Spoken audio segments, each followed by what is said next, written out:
Welcome everyone. Let's go ahead and call the Monday, December 17th, 2018 meeting of the Historical Preservation Board to order.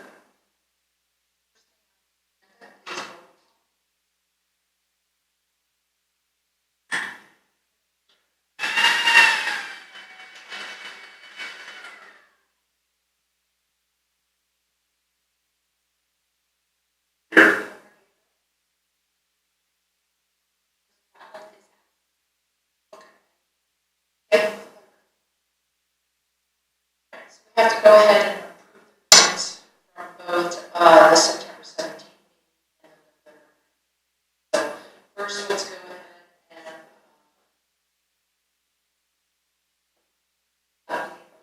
approve the minutes for the September 17th.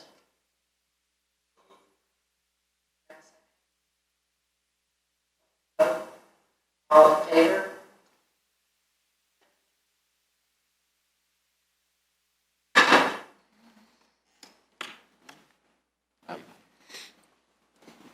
Okay, what am I, sorry.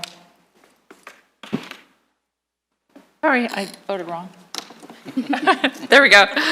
That's Okay, unanimous, motion and carried. the motion carries.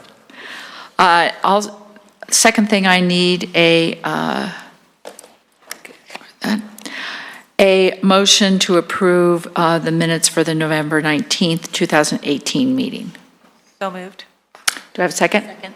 Okay, all those in favor?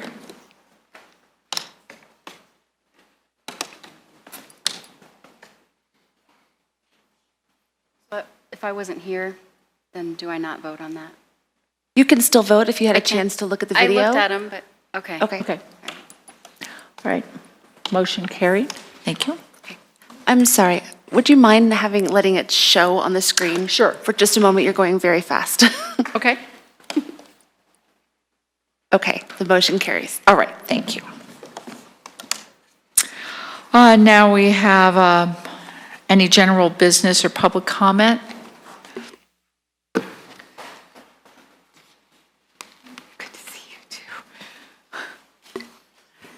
And let the record show that Member Field has arrived. Thank you. Wait. No, that's okay.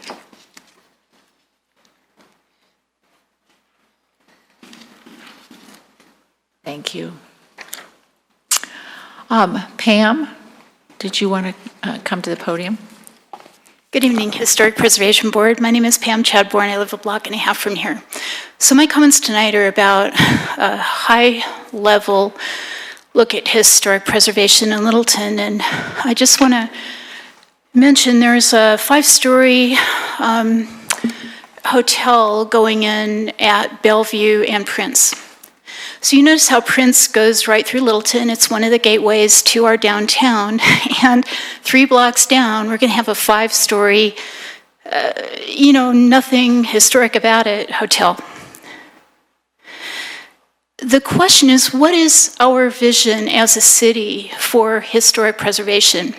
You want to have a little street with some blocks around it and then be surrounded by whatever the heck comes along? Because that's what is happening. So my pitch tonight is, don't wait for a breakfast with City Council. Get with City Council and tell them that you need staff support, and not just you, the city needs to support historic preservation in Littleton. And that's an integrated project, and I've said this before, so I'm going to keep saying it till I see it, because it's got to happen or we're going to fail. And that means that when you do historic preservation, you need to know the historic merit and what's going on there. But you also need to understand the economic impacts and public works. What kind of infrastructure do we need to foster the environment that we want? In the Bellevue corridor, people are saying that loud and clear over and over, and they want to use urban renewal to get it. What do we need as a city to foster an area that conveys a different time and place and environment and creates that economic boom for every business that's there? Because we know that overall historic districts let all boats rise. In that district, businesses tend to do better. So you're going to talk about the Littleton Boulevard District tonight, I guess. I didn't see anything in the packet about it. I am dismayed by how long that has sat there and not done anything. What you need to ask the city for, and I'm saying this because you folks have power and authority. You do. You have agency for the city. And you represent one aspect of our function, but go to city council and say, you need staff support and you need the city to get an integrated vision of the economic and the public works and the historic merit of certain areas. And the other thing is, only one thing has been landmarked at owner request for 15, 16 years. We're losing it, folks. You got to kick into gear or it's going to be gone. Thanks very much. Thank you very much, Pam. Do we have anybody else from the public that wants to speak? Okay. The next thing on the agenda is HPV Resolution 06-2018 to allocate 2018 Main Street Historic District grant funds, and we have a request. And first of all, we'll hear from staff, and then we'll hear from the applicant or their representative.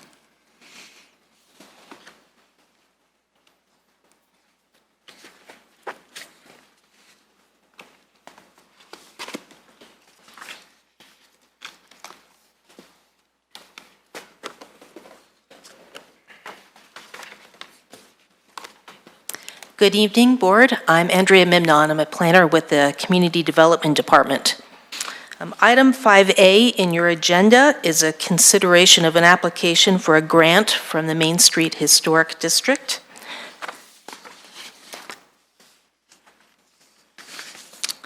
And the requested HPB action is approval of an application submitted for the second round of the Main Street Historic District Grant Program. And that application is for the Van Schack Building. It's 2409 West Main Street. The requested amount is $8,000, and it is the Jackass Brewery that is currently in there now and under construction with the project. The presentation is going to touch on 5 different points of the application and the HPB action. First, we're going to talk about process and application details. Then we're going to get into the criteria analysis, and then the staff recommendation and the options that HPB can take in its action tonight. With respect to the process, the 2018 grant program included 2 rounds. The first round was back in June, and then there was money left over, and so applications were again mailed out to those within the historic district and on Main Street for a second round. And that's where we are tonight. We have the 1 application. So the Van Schack Building was opted into the district a few years ago. It is at 2409 West Main Street, and you can see on the vicinity map at the upper image on the slide there, it's a little bit small, but the property is highlighted in yellow there. It's on the corner of Main and Prince Street. It was built in 1960. It's in the Federalist style, and we have that new information from the Littleton Boulevard Historic Survey that was recently completed, and there's a copy of that in your packet. The property is currently non-contributing to the district. The applicant wishes to get grant money for a couple of the improvements that are being made for the Jackass Brewery, and the first one is new double doors. And you can see I highlighted this on the screen here, the lower highlighted area, and there's an existing bank of windows there, and for building code reasons, they needed to add another set of doors. I believe operationally it'll also help out with the new use as well. And so this was approved through a certificate of historic appropriateness a few months ago by the board. And then the other one is also approved by the board through that same COA, and that's for screening of rooftop units. There is an existing unit up there that was not screened. Another unit is needed to meet the needs of the new business, and both of them are going to be screened per the COA, and the applicant is asking for assistance with the cost of that as well. The applicant has obtained some bids for the work, and the grant program does talk about 3 bids that are needed for a grant application. And in this case, the applicant got started on the work before applying for the grant. And I believe this sort of situation has happened before. The board might be familiar with it, and the applicant can speak to it. But the applicant does have a couple of bids to show what the cost of these items are.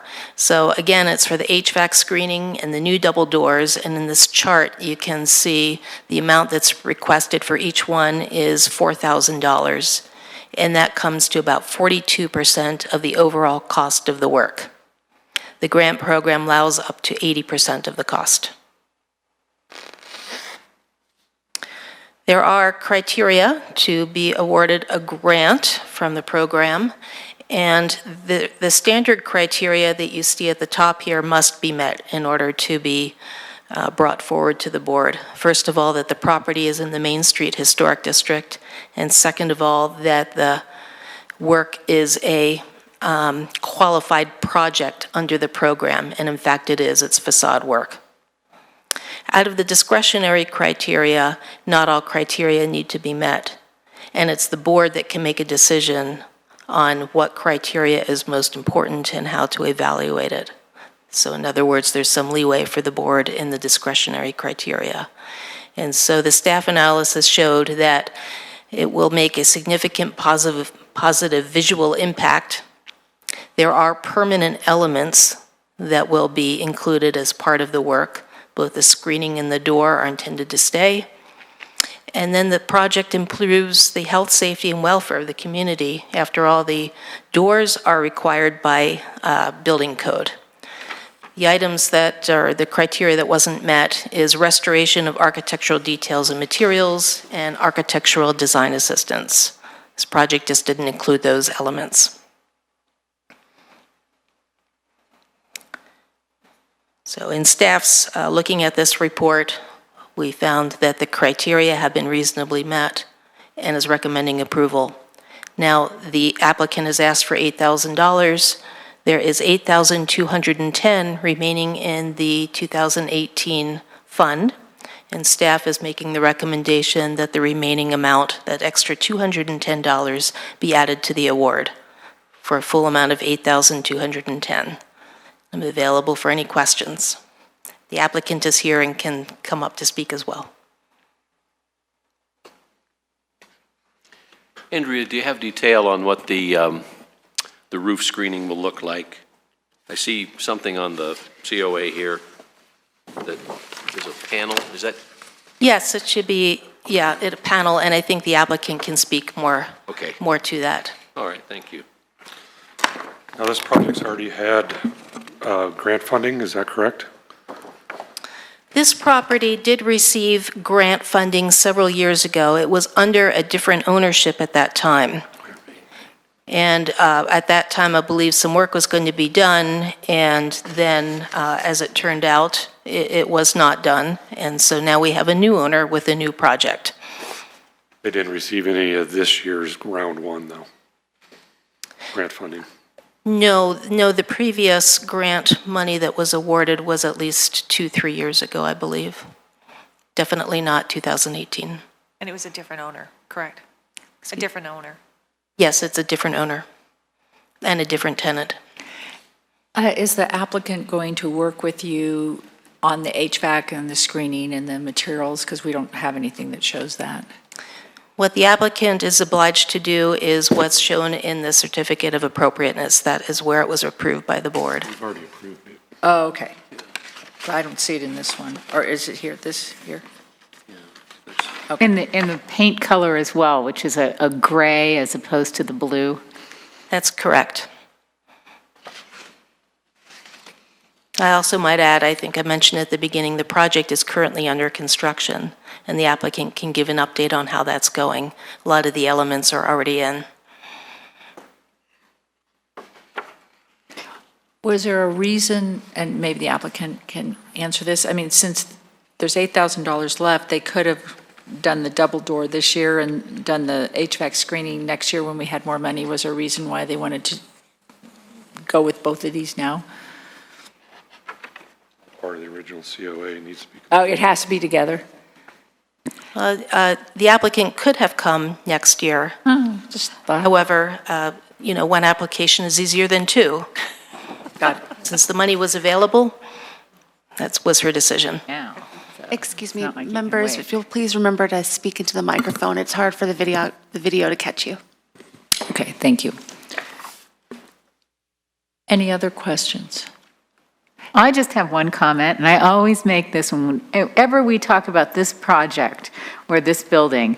It's Van Schok, and back in the day, in the 1980s, they were, if not the largest real estate firm in Colorado, they were one of the largest real estate firms, and they were, just a really good business. And it is pronounced Van Schok, and how the mighty have fallen, that nobody remembers how to pronounce their name. And I apologize, I No, didn't know that. that's okay. Just came out the wrong way. Any other questions? Did the applicant want to come up and make a presentation, or? I'm available to answer questions, but I didn't put together a presentation. Okay, that's fine. Anything else? I'd like to ask a question of the applicant. When are you going to open? January 3rd, That's what's on that. Oh, wonderful. so please come on down. So, anything else? Any other questions of the applicant? Clarification? Yeah, I just had the request for clarification on the roof screening. Could you talk a little bit about that? I'm Darcy Coghill, General Manager of Jackass Hill Brewery. The screening was what we presented in the COA. It's a metal screening. We have painted the blue, if you haven't noticed driving by, to a dark gray. We've matched as close to the gray as we could with the metal screening. And it has been, I think your question last time with the COA was vertically installed. Okay. So actually, all the work is complete at this point. Oh, it's already complete? Yeah. Oh, so Yeah, just go by? and we're we can see just, what it's like. waiting for the building department to give us COA. Okay, thank you. Any other questions? Sorry. Okay, thank you very much. Okay, do we have a motion, and then we can discuss it? The motions are on page 2 of the staff communication. I don't know what that is.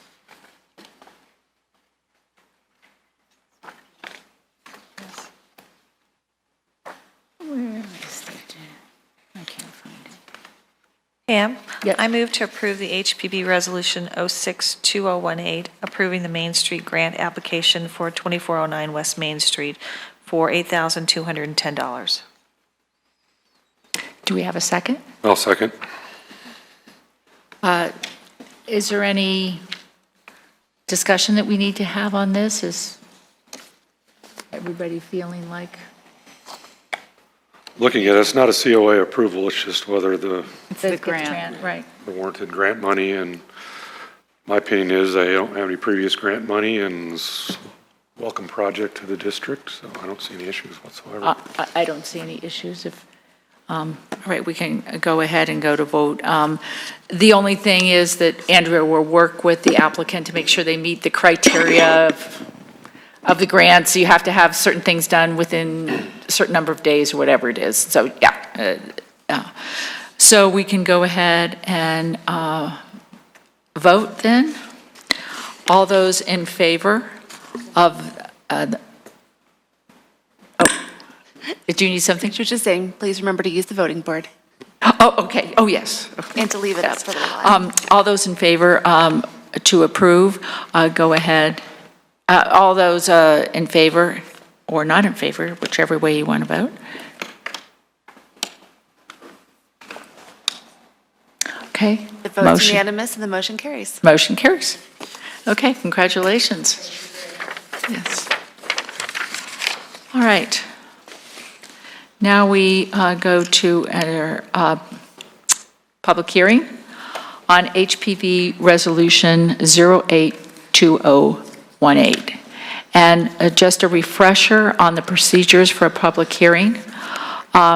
First of all, we will hear from staff, and they will give us a list of exhibits and talk to us about it. Then we can hear from the applicant, and as a reminder, please state your name and address and tell us anything that you want to about your COA. And then we'll ask you any questions. And then we'll have a public hearing will be open. We can hear any comments, and those will be limited to 3 minutes. Again, anybody from the public that wants to comment has to give their name and address, stick to the 3-minute limit. And then if the applicant wants to come back afterwards, after hearing questions, public comment, they can.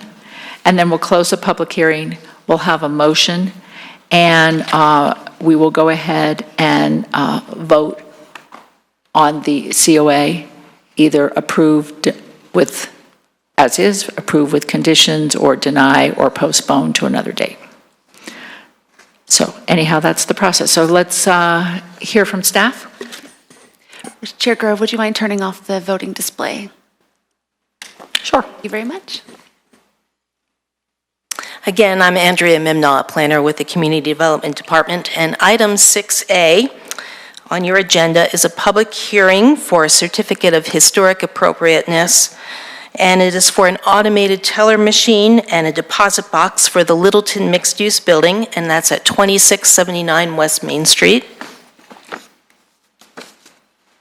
The board is requested to act upon the application tonight. Staff has reviewed the application and is recommending approval.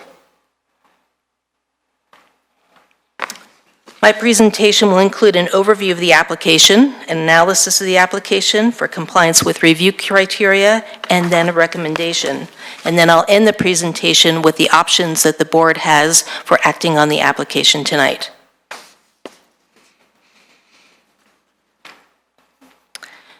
The Littleton mixed-use project is currently under construction. It's received necessary planning and historic preservation approvals to reach this point. And in 2016, the project received approval for a planned development overlay, also known as a PDO, and that set the zoning for the project. Following that, the applicant came in for a certificate of historic appropriateness from the board, and that was also approved. And then they came in another time to get a certificate of appropriateness and were approved by the board, and that was for a change in windows and doors. That brings us to tonight, where we have an application before you to review the automated teller machine and the deposit box. You can see on the vicinity map that this project is on the westernmost block of Main Street. It's showed in yellow on the screen above. It's a property that is in the Main Street Historic District. Because the building is a new build, it is non-contributing to the historic district. And again, the address is 2679 West Main. The rendering that you see towards the lower left corner was done at the time of the first certificate of historic appropriateness application, and it does show the building, what it will look like when it's completed. The automated teller machine is proposed to be in the westernmost storefront bay of the property. You can see that in the slide with the red arrow. And then if you go down to the lower right-hand corner, it's a larger scale drawing, and you can see how that ATM would sit within the storefront window. Up above it is the actual model that's being proposed. Now, most of the ATM would sit inside of the building, and it would be that interface, the customer interface, that would be shown on the outside of the building. The deposit box would be over on the side, and you can see that in the left image up there with the red arrow, and a close-up in the next image over. It is smaller than the ATM, and there's a detail there for you to see what that would look like as well. Can you go back, wait a second? I thought it was on the front. No, it's on the other The side. ATM's on the front, the deposit box on Okay, the the side. deposit on the side. All right, for a certificate of historic appropriateness, there are 5 criteria, and I've chosen to put 3 in the presentation. The full analysis is in your staff report. The first criteria is that there will be no adverse effect on historic architectural features of the building itself. And because this is a new build, the application meets that criterion. The next one is that the project must be in conformance with adopted design guidelines. And the adopted design guidelines for this area are the design standards. And those design standards do not actually address either an ATM or a deposit box. Further, we have looked through the design standards to see if there might be a broader standard that might apply, but in fact, it does not. And so we found that this criterion has been met. It is consistent with the design standards.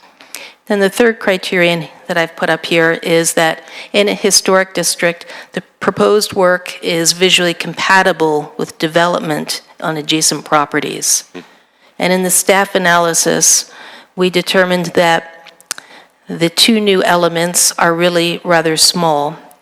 The ATM, while it does have lighted portions of it, most of those will be recessed into the interior of the building, and so it would really be from certain angles that you would be able to see those lighted parts of that machine during the nighttime hours. And so with a minimal effect on the historic district as a whole, its adjacent properties, staff finds that this criterion appears to be met. And with that, the staff recommendation is approval. And the HPB has different actions that can be taken tonight, and that includes approval of the COA or approval with conditions, a denial, and a continue to a date certain. The applicant is here and has a presentation. Before we get to the applicant, I'm happy to answer any questions.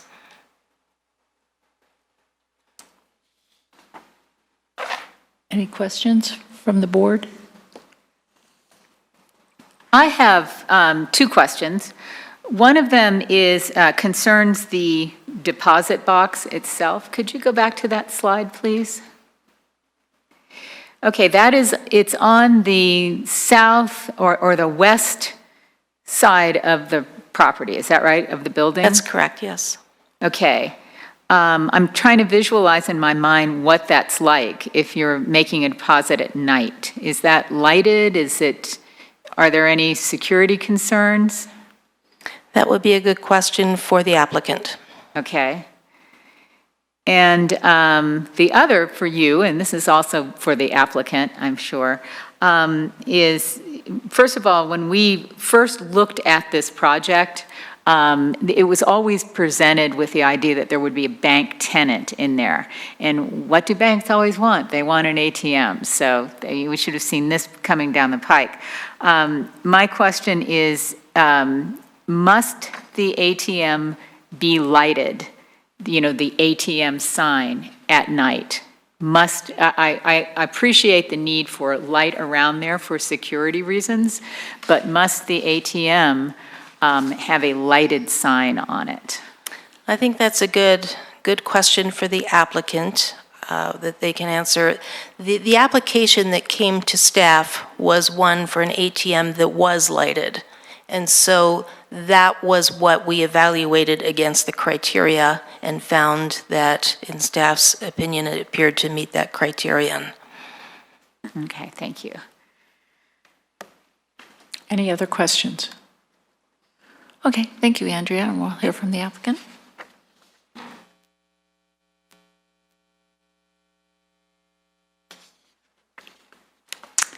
As a reminder, your name and address.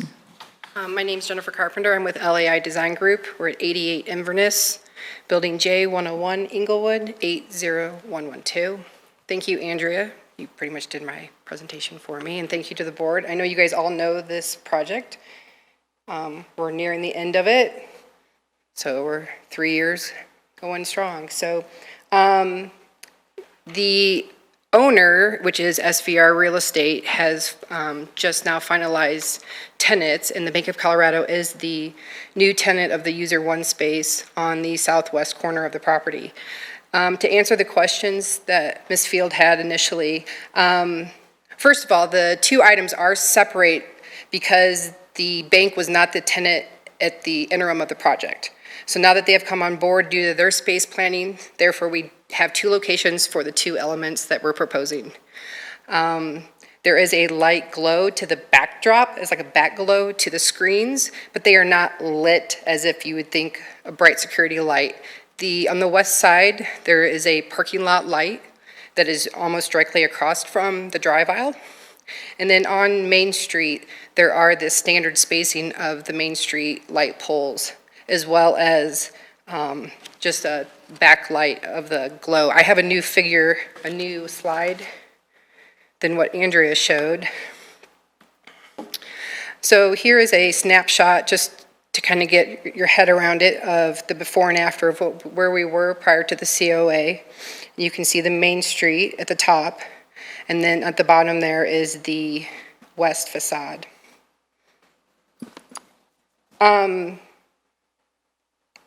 think, you know, the ATM, it's actually an ITM, which we've been trying to get used to calling. It's an interactive teller where it's accessible. Someone's talking to you 24 hours, and it's very convenient. They're finding out more and more people are banking 24 hours, and this gives them more opportunities. And the deposit box is just that. It deposits large envelopes of cash. Why is it not on the inside or in the vestibule? Again, it's a space planning issue with the standards of the bank. Here is our revised sheet that you guys have in your packet already that you've reviewed, showing where the modifications were made and the additions.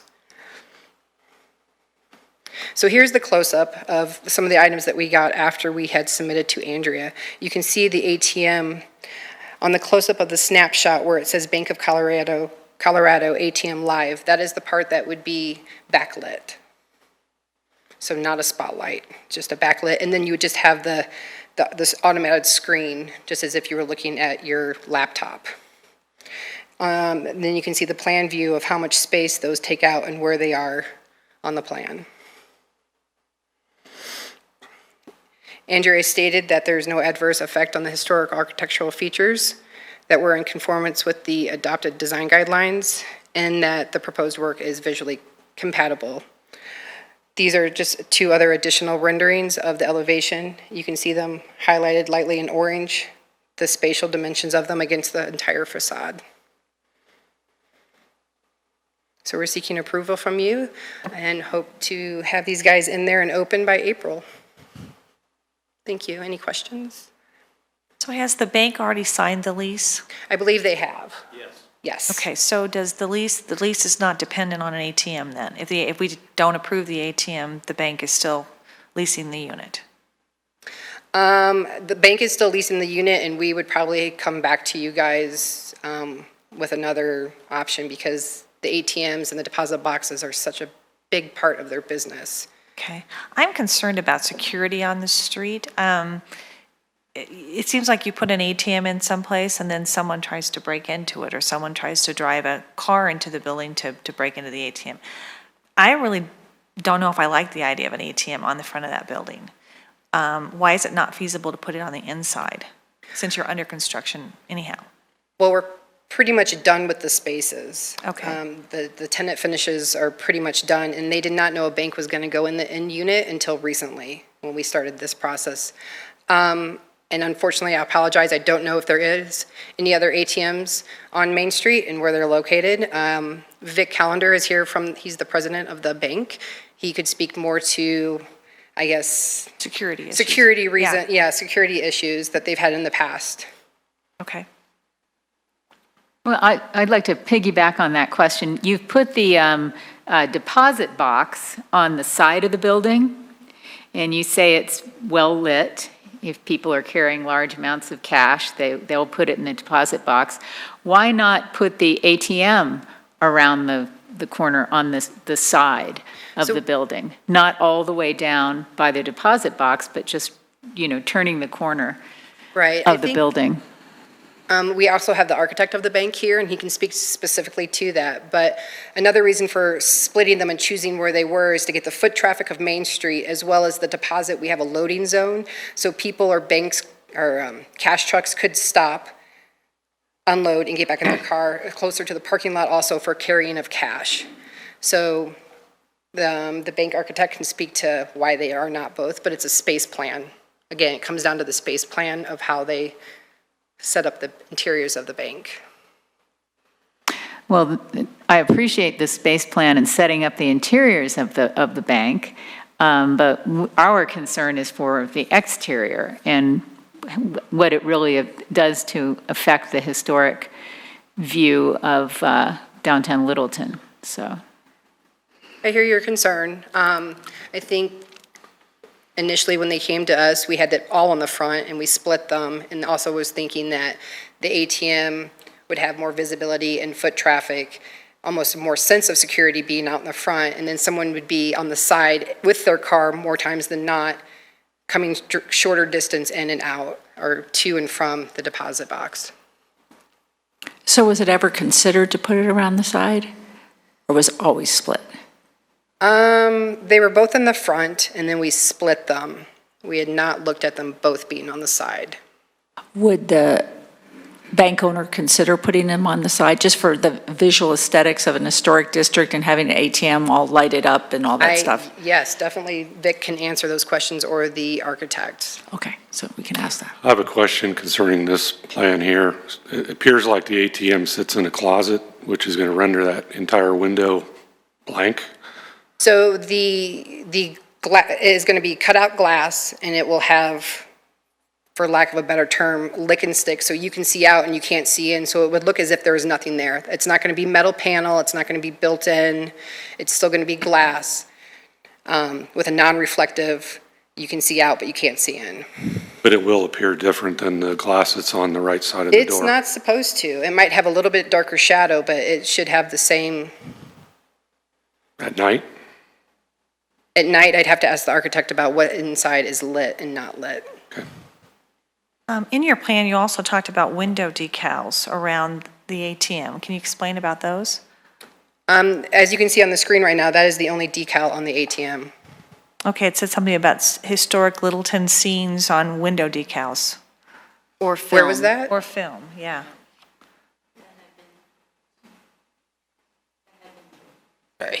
That had been discussed at one point during the application process. Okay. Perhaps that's not the case anymore. Well, the film would be on the backside of the glass around the ATM. And that is just so that you're not looking, or if you're standing up with your hands up, you're not looking into a closet. Okay, so there's nothing being discussed about historic scenes of Littleton around the glass then? Mm-mm. Okay. Because I actually think that would detract and look not historic at all by putting pictures of history is not. I think you have somebody that wants to come and speak. Again, name and Hi, my name is address. Vic Counter, I live 4830 South Inca Street, and I'm the president of the branch. I want to clarify a couple things. When you said about the historic portrait, so to speak, it's like Grand Station, or whatever is that, at the beginning of Main Street. It's called Grand Station? Right. Yeah. They've got that picture of a historic Littleton thing in the window. You all familiar with what I'm talking about? Mm-hmm. That's what we intend to do, and it will go around wherever the window is that the ATM isn't, is where you'll see that historical picture. Does that help clarify that? Do you have a picture of the window so we can kind of see? And I apologize, I did not know that was an aspect of the design. Okay. So, yeah, go back to that. So here on the upper corner, you have the ATM. So the whole window is this picture? You're correct. You can see where the Bank of Colorado signage comes down. So above that would be the historical picture. Yes. Above the Bank of Colorado, not above the ATM then? Above the ATM, it would like border it. Okay. So your ATM is here, and the border of the historic would be around it. So I think. Like as a decal? It's a print. It's not a sticker, so to speak. It's like the, what's it called, Grand Central Station? Yes. Yeah. I'm Yeah, the actually big- using the same guy to get those done. Okay, so Okay, and would we have approval over that, of what is in that window? Do we have what? Would we have approval over what's on the decal, or would that be? I can take that question. Because it's on the interior of the building, it doesn't come under the purview of the Historic Preservation Board. Okay, thank you. It's visible from an exterior though, right? That's correct. I mean, it's but applied it's to on the inside interior. face of the glass, so that makes it That's right. interior of the building. Can you speak to the lighting? There was a question brought up, does it have to have the lighting that it has? I mean, is there some These options? machines, they come with the backlight, so it won't be a glaring light towards the street. And towards your question about ATMs, there is, one does exist on Main Street, the precedent at the Tavern. They've got one out there. And I speak with those guys often, and they have not anticipated or had any trouble with it. Lots of foot traffic, lots of visibility. It's well lit. They've got those posts that are coming on the west side that will light the whole area around there. So we feel like it's pretty safe and secure, and there has not been any issues with the Tavern, as far as I know, with their ATM outside. Okay. Would you be opposed to moving around the corner with the deposit box? We did do a sketch like that in the beginning. It's just, our space is so small, the clearance that is required of opening these from the back didn't allow it to work on the inside, which is why we separated them from the west and the south side. Is it possible? Joe? It is. Maybe Joe help that one, because Again, name and address. Good evening. My name is Joe Gahan. I'm an architect with Design Studio Architects, and we're doing the interior design of the space. Yes, we did look at several different locations, both of them being on the front and both of them being on the side. And one of our primary goals was to minimize the impact of the exterior with the panes. And because the two machines have different clearance requirements for maintenance from behind, by putting them together, we had to use more window panes. So the way to get the interior space to function well as to minimize the impact of how many panes of glass we were actually going to have to puncture, we wound up separating them to only penetrate 2 panes of glass. Because the front machine does have a closet behind it, which we're putting the historic photograph behind. That's in 1 pane, and it has the closet. And where we had to have them on the side, we'd had to have 3 panes. So it hurt the program as well as it impacted the exterior of the building greater. So those were a couple of the drivers with that. You said it hurt the program? Yes, because it's a smaller bank, so we needed the space to function on the inside with the vestibule, with the waiting area, with the bank manager's office, and it did aid in the functionality of the interior of the space by providing one on the front, which is used more often, and we anticipate the night drop box to be used less often, where people can pull up and park in the lit area and then do what they need, and then leave the parking lot in their car. So to go on the side, where it says location of ITM, if you moved it to the west side, that corbel corner is in your way.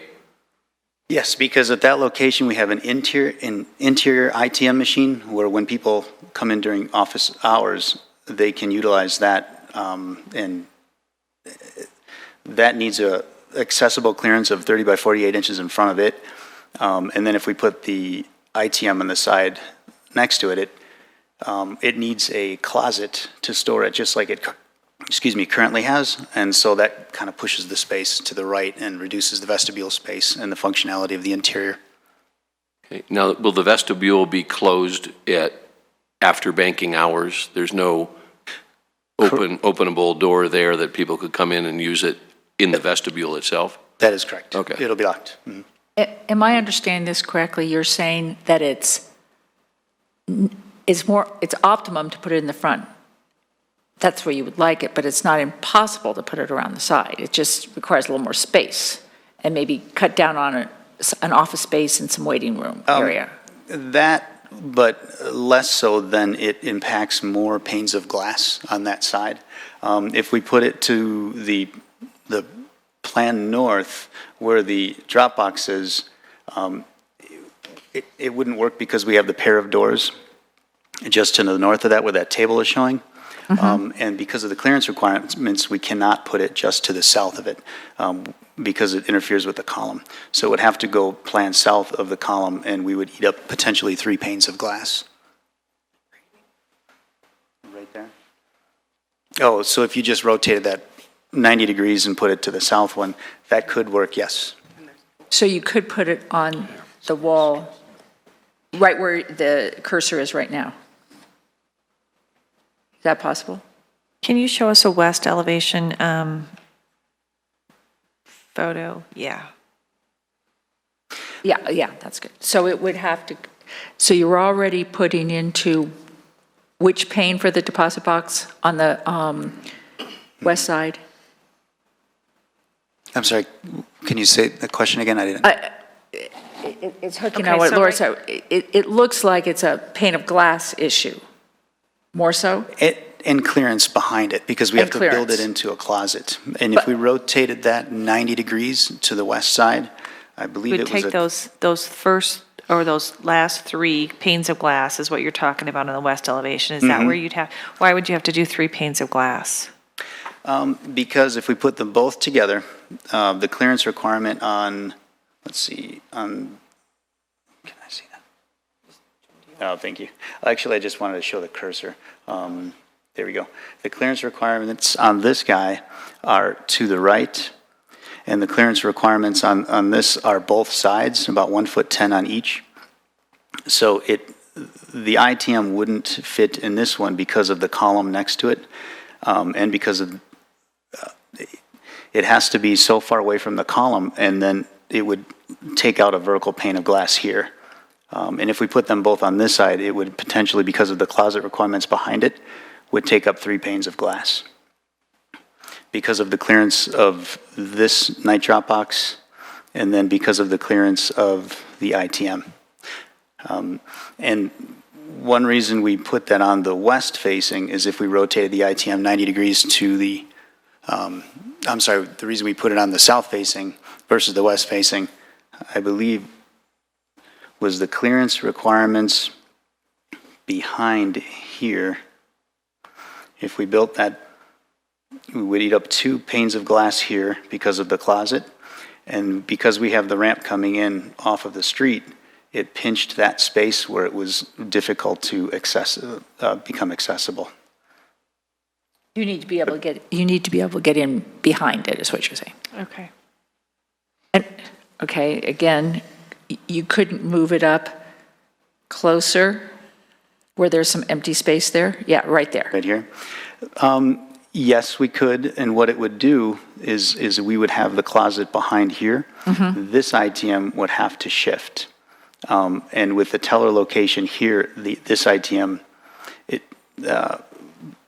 made it difficult to access this behind the teller location. Could you have 1 instead of 2? Programmatically, we needed 1 interior and 1 exterior. I believe that's correct. Correct. Can you rotate the closet 90 degrees and take the lowest, most pane of glass right there?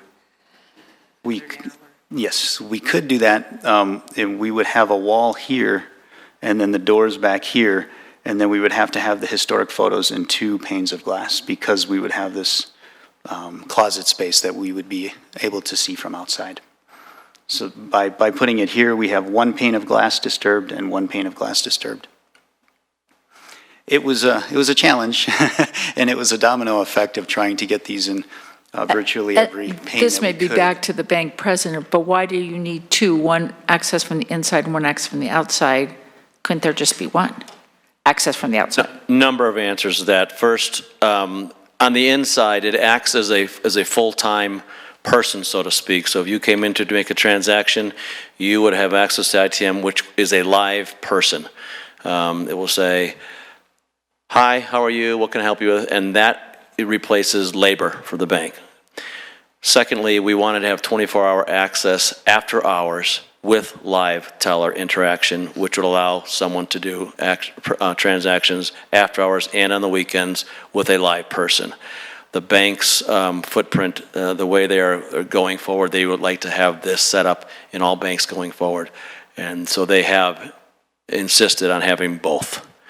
And I did want to address, did I answer that question? Well, so it's a corporate decision. It seems to me if you have a live teller inside and a live teller outside that's an ATM, it's redundant.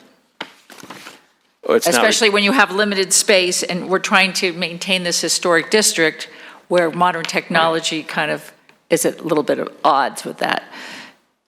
Well, it is a corporate decision, but it's also for the convenience of the customers to have access after hours. They want to be able to use it after hours to get cash. I worked at the bank that you guys presented earlier at the CoBiz branch in the corner for years, and the need for an ATM, ITM after hours was great. There was never a place to get it. They'd go to OTT or the tavern to get their cash or make a transaction. So we think this is important to have after hours as a business tool. I'm still confused about one inside, one outside when they're both live. It's not our decision whether It's- they want one or two. But that's They're neither. proposing something, we need to approve it. All right. Does anybody else have any questions? I think, oh, not of the applicant, I guess, more just Okay. us. I have a question. Actually, that slide's a good one to have up. My question about the lighted sign on the ATM, it looks like blue and yellow, the lighted sign that's on the ATM itself. This one at the top is the standard, it's black and gold, yes. Okay, black and gold. I mean, that's not carved in stone, that must be backlit. You don't, The function of the ITM, I don't know, I mean, it would still be a light panel, that's how it comes, so we could either, they have the sticker that you put on it, or the logo, otherwise it's a white, which is probably a brighter, but that is a functionality of the unit.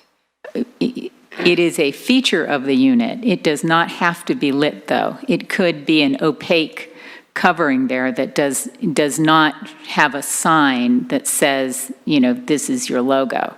And that's my question is that absolutely necessary? Because that's a functioning lighted sign in a historic district. I guess this serves as, I guess we're also using this as a source of security without having to add more light to the site or to the building. So I guess it's kind of, we have a dim light which highlights someone's use of the machine. Otherwise, we might have to propose to put additional light around the ATM for security, because otherwise it would just be the laptop screen. So a black and yellow sign is the only lighting on that ATM? That's not going to be a lot of light. I mean, I'm sure the unit itself is going to provide light for operating it.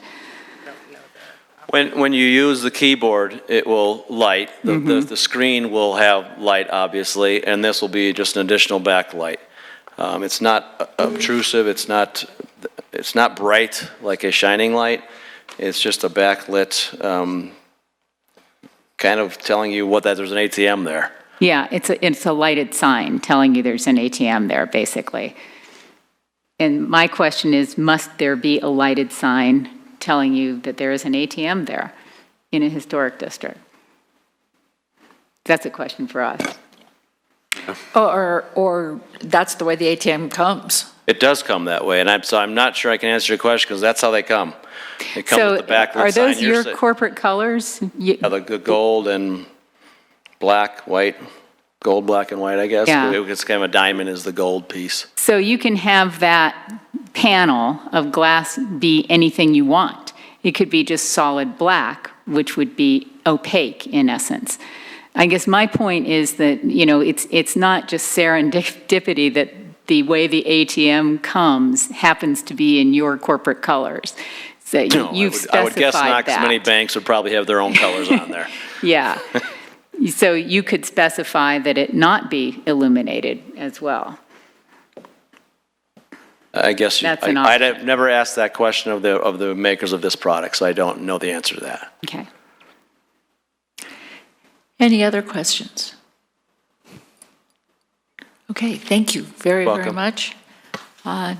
Now, we will open the public hearing for HPV Resolution 082018 and see if we have any public comments.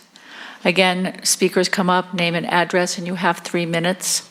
And then the applicant, once there is a public comment, you have time if you want to come back and rebut anything that's said. So, Pam.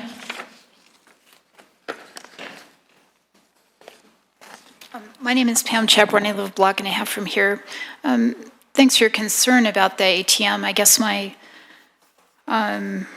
thought about it is I'm familiar with other main streets and what that have been redone. And my sense of that is banks that go in there have an ATM that at night you slide your card in, you go into a room, the door locks behind you so you can transact safely and no one can come up behind you, and then you can exit when you feel it's safe. My sense is that they'll say there's not room for that, but honestly, I've been told also by the bank that that's the way you should never use an exterior ATM because machines can be put in, and so from a safety point of view, banks should, have their ATMs inside of a room that's only accessible to customers of the bank and who are tracked when they go in. In that way, that would certainly have some kind of exterior door, but it wouldn't have the ATM on the exterior. I think that would be better for customers. Whether that can fit with historic preservation and what they want to do, I don't know. The concept that you get a tenant and, you get them late and so you can't really accommodate for them, it doesn't make sense. When you get your tenant, you accommodate for them and that's the job. So I'm not sympathetic to the fact, well, the bank just showed up, so now we have to accommodate a bank and we can't really do a lot. No, I'm sorry, but when your tenant shows up, you adjust the building for them. That's what you do. What I wanted to say is actually maybe not something you want to do, but I think they should put in a phone booth because it's historic. When phones came in, cell phones weren't around when this area was active, and if these folks want to contribute to the district, let's have them have a phone booth there where you can go in and make a phone call. And I think that would be an attraction. I think it would be useful for people who don't want to carry cell phones everywhere and be tracked. So let's get something from them if they're going to do that. My final comment is this building does not fit this district. It never should have gotten a COA. It is too massive. It is out of scale. It is next to the Carnegie Library, which I went to as a child, and this does not fit this lot. So, thanks. Thank you, Pam. Is there any other comments? Okay. Did the applicant or the representatives want to come back and say anything else before we close the public hearing?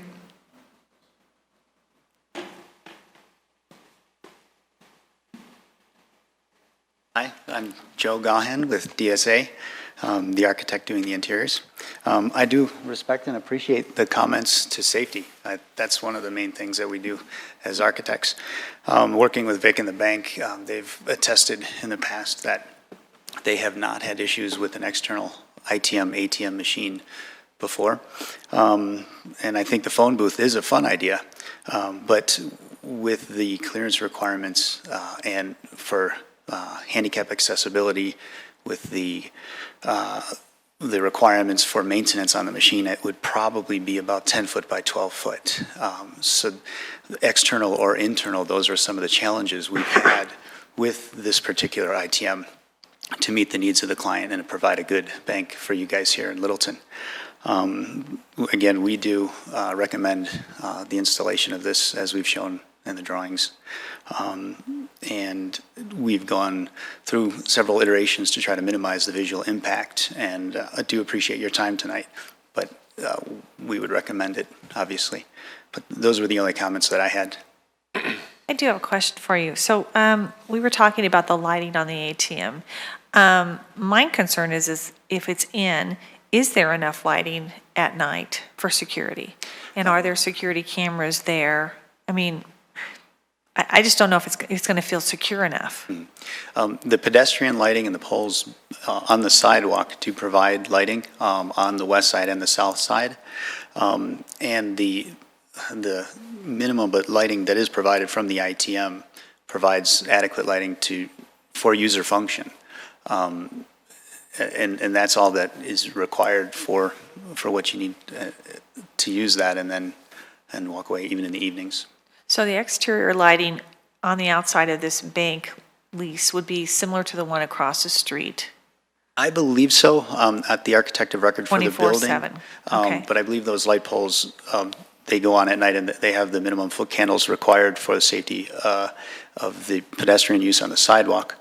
And this being so close to that sidewalk, on the side and in the front, the adequate lighting is provided without, I like the word light pollution without providing light pollution from the ITM itself. Okay, and is there will there be security cameras up around? Okay. Yes. Mm-hmm. Okay. Thank you. Thank you. Do you have an idea of how big those are, what they're like? Are they in the ATM itself? How big the cameras are? The security cameras? I don't have the cut sheets with me. Are they on the They're building? Or in the machine itself, machine. there's cameras. Yeah. So that, yeah. Okay. And I believe there's additional cameras on the building, which is still being coordinated. Actually mounted on the building, not like on the light poles outside. Yes, and those low voltage coordinations are still underway. But I believe we are putting cameras.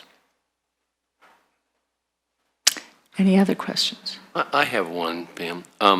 So the size of the pane of the glass on the south elevation, what is the size of the pane of glass immediate on the west elevation next to the corner? Is that the same size? I can jump over two here. You're looking at this one and this one?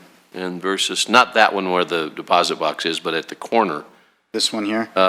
All the way to, where you see where it says west elevation, go to the right, if you will. On the left. This one? Right there, that one. Is that the same size as the one on the south elevation? I'm 90% sure they are, but they are not. They're not. Is that 10%? I actually don't think they are, because you've got 3, 3, 3 across, and you've got 4 on the west elevation, so. Okay. Are you altering the mullions to get the deposit box in? No, we are not. So I had one big window and one, just the window patterning seems odd. For this one? Yeah. Nope, that's going in one pane. That's all one pane? Mm-hmm. Yes, sir.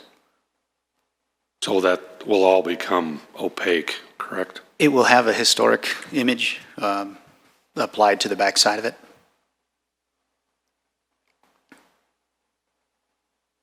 What are the issues about moving it over there? The issues of moving it over Next to the deposit box? next to here. Mhm. Let me go to the floor plan. Okay.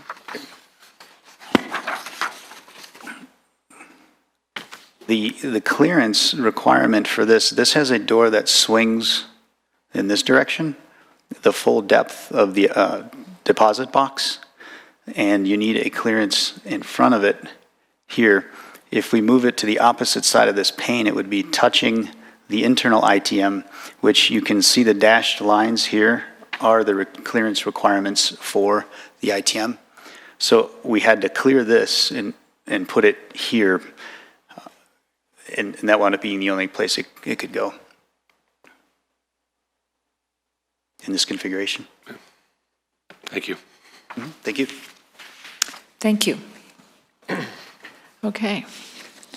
We'll go ahead and close the public hearing, and we'll get ready to go to motion in 1 second. What we've heard is from the bank's perspective and from the architect's perspective, they want the ATM in the front because of traffic, security reasons, and the lack of access to the back of it in other locations. Also, if they put it around the side, the issue of the window.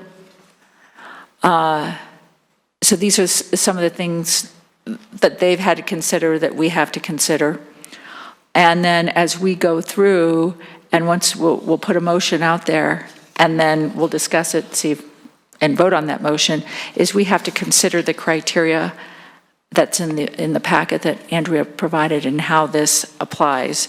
And if you look, it's the fourth one is the only one that really applies, the others don't. So that's probably where some of our discussion will start. So do we have a motion? And if you, we can do a motion to approve or approve with conditions, continue, or deny.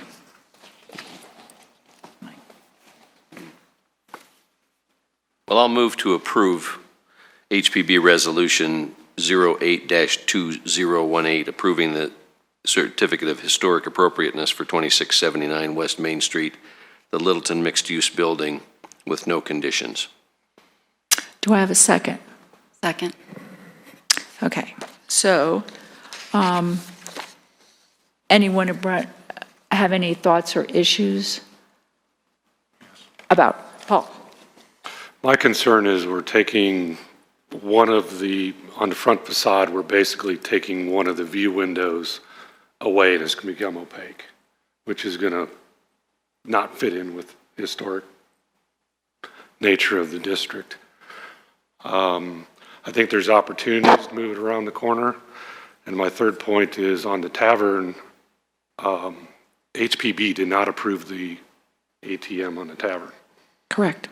It was denied. So to remain consistent, I don't see how we could approve this, deny tavern and approve this. Okay. I agree. I wasn't on the HPB when that happened. And in fact, that was a question that I had for the board is how did that ATM come to be on Main Street? Well, we asked them, the applicant at the time, if they would put it around the side, and that was not an option for them. Okay. They went to city council. Got it. Okay. Yeah. I mean, I agree with you. I think having this on Main Street, facing Main Street, is problematic for a number of reasons, most of them having to do with light. Kim brought up the point of having a lighted sign in the historic district on Main Street. At the same time, you know, we don't understand, you know, exactly how their day-to-day business works, the criteria for having two ITMs, et cetera. So I would be comfortable asking the applicant to consider moving it around the corner to the west side rather than front-facing on the south side as a compromise. And we do have to look at the criteria. And the criteria, is it visually compatible with the development on adjacent properties?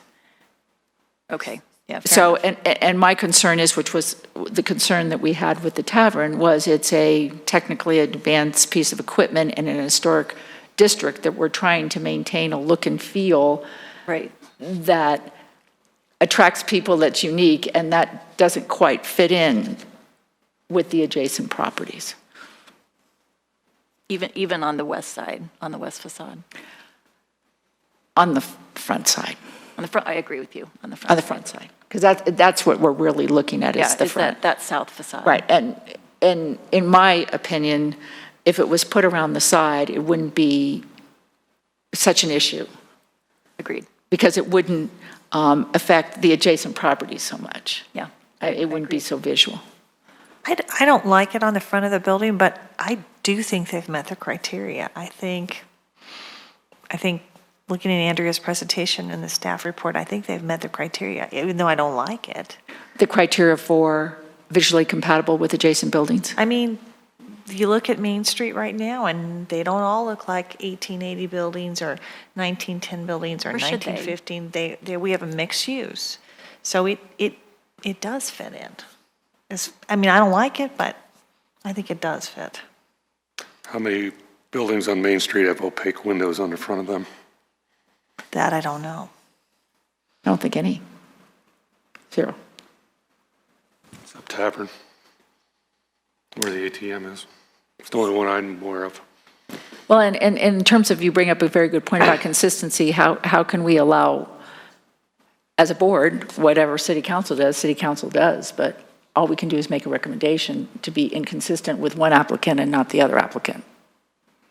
Even though some of us weren't on the board, were there, and some weren't. Well, Historic Preservation Board did not approve that ATM. Correct. Correct. Not on the front of the building. Not in the front of the building. We tried to work with the applicant to put it around the side, it may be an option here. It sounds like it's not ideal, but it's not totally off the table. Right, the tavern applicant chose not to work with the board and went straight to city council. Okay. I think I've expressed my concerns about the lighted sign aspect. I don't think it fits the historic district to have it on the front of the building. And I am not an architect, but I do see opportunities to put it on the side of the building, on that west elevation. And I do appreciate the business challenge, though. It does seem, I'm not going to challenge the fact that it's necessary for the bank to do its business to have ATMs. I'm not going to question that. And I can see that it's going to be a challenge for the architects and designers to figure out how to reconfigure this so that it meets your business needs, but it also meets the appropriateness of the historic district in which this building and business is. And I think it's going to require some work and some head scratching, but I think it's possible to do it. So I'm not a fan of it as proposed. Andy? I have some questions. You guys can help me out a little bit. So I'm trying to consider and think about other historic districts and kind of how they work in today's sort of world. And I don't love the ATM either, but I appreciated that they try to minimize the light pollution, like no spotlights or anything like that. And frankly, as a user, I would feel safer going in the front, eyes on the street concept. But I did have some concerns about the feel of and I'm sorry, I can't recall the comparison that they made to the photos or not the decal, but I guess there's a photo, you're talking about the window, how they have to kind of screen it somehow so you don't see all the stuff behind. So can you tell me a little bit more about what this, what the windows would look like? Because that's something that I feel like might not be necessary to the business. I'm not second guessing their business or anything like that, but I can't think of any others along Main Street that have a window like that. The opaque. Well, and is it opaque or is it going to be an image behind there so that we can't see through? I think that's how they answered the question. It's both? It's opaque so you don't see into the room. I mean, they can correct me if I'm wrong, but that's... And there's this image of a historic building or something. They refer to it and... I don't know what the image is. It wasn't proposed. It's some kind of image pertinent to the location. But that's on the interior. Right? Oh, right, it's on the interior, Yeah, so we can't even... And that's not On the up for our interior, visible consideration. from the exterior. And plus, Like there's going to in, be a lot of cameras, too. It sounds like, there's a camera inside the ATM. It kind of takes your picture as you're doing it. But That's like built into the equipment. right, but there sounds like there might be something else on the outside. In addition, they were talking about some additional cameras. Like non-permanent equipment that can be, but for security. For security. But I don't know how compatible that is with the historic district. Again, very modern, and granted, some of our buildings are newer, like the tavern, but they try to fit into the motif of this kind of 1890s to 1940 focus period. Which is what this building is trying to do. Right. I mean, the focus period is broad. It's not short, but it's still not, we're trying to keep it still with that historic look and feel. But we don't want it to try to appear to be faking as a historic building. I didn't say that very articulate, but you know what I mean, right? So it needs to be authentic to the time. But to Pam's point, the tavern is more size appropriate than this building. It's a better scale. Yeah, it's a better scale for, This building is not scaled to this the building is not district. scaled, For this ATM? for the district, But in my I think- opinion. Yeah, but I think that's not relevant to. That's what- not relative to That's what right, we're relevant. deciding on. You're right. Okay. But the building is, I mean, I have to admit, the exterior finishes on the building are very nice. Big. but Considering it's- what the concrete looked like Finishes are early on. nice, it's just you know. out of scale. Yeah, That was it's my a issue scale with the issue, original but building. that's beyond the scope of the That's not picture part of stuff. what we're That's not doing. what we're supposed to. That helps, thank you. Did you get all your questions answered? Thanks. Mike, did you have anything to add after you've kind of heard some of this discussion? Yeah, I think from the standpoint of safety, having the deposit, or I'm sorry, the ATM on the front is much more important. I think being on the side could pose a safety hazard. And the size of this, in light of the massive scale of the building, it looks like it's going to be pretty small and not very noticeable when you look at all of the storefronts and the scale of the 3 stories that you've got there. So I have an appreciation for precedent that if we didn't allow it on the tavern, maybe we need to continue that precedent here and not allow it. But if it's going to go in, the front is probably the place for it. Well, I'll offer one more thing. And as, a former marketer myself, I love nothing more than seeing my logo and my corporate colors lit up where people passing by can see it.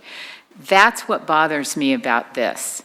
I would feel much better about it and would probably say, yes, go ahead and put it on the front of the building if the black and gold panel that's lighted were not lighted.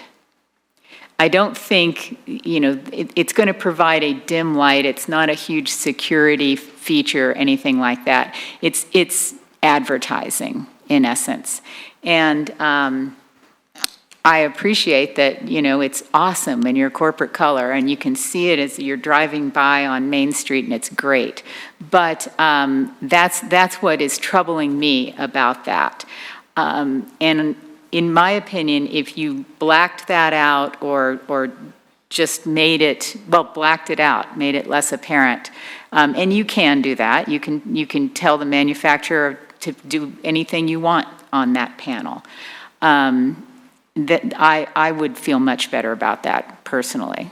So it doesn't bother you, it's a modern piece of equipment, lighted or dim or whatever, kind of right on Main Street? Well, it is troubling to me. I mean, I would prefer that it not be a modern piece of equipment right on Main Street, but I'm thinking, visually, what kinds of things go away? And those, I think, for me, for my eye, I'm thinking driving past this at night, it would kind of go away if it didn't have that, black and gold lighted sign. Amy, did you have something you wanted to add? No, I guess I do. So building on Kim's point, I understand the need to, as a historic district, our obligation is to preserve intact this historic district while at the same time continuing to make it a vibrant, livable place where people come. It's not a museum on purpose. And so to that point, I want to do whatever we can do to make this business successful while at the same time honoring our commitment to this historic district. I get that it's a bank, banks need ATMs, inside, outside, whatever. I understand the business need for that, and I want to honor that. I'm still wrestling with the right way to honor both commitments to the historic district and to the needs of this business. I like Kim's kind of compromise idea that we take away the lighted sign, the billboardness of this. I'm still trying to get myself there, that having this on the south facade on Main Street is, when it seems that there might be an option to move it around the corner. That's where I'm leaning to. Yeah. I mean, we could have ATMs in every building. I mean, and we could, but we do our best to try to keep that look and feel that attracts people to downtown. And if we start nipping at it one little piece at a Right, time, exactly. before we know it, it's gone. And it's gone for good, and we can't get it back. So Right, that, and and I just look at the compatibility issue of the criteria on adjacent properties, and the building, scale or not, next to Bradford Auto Body, which looks much more 40-ish, and here you have this ATM in the front. It's just another little nick at downtown.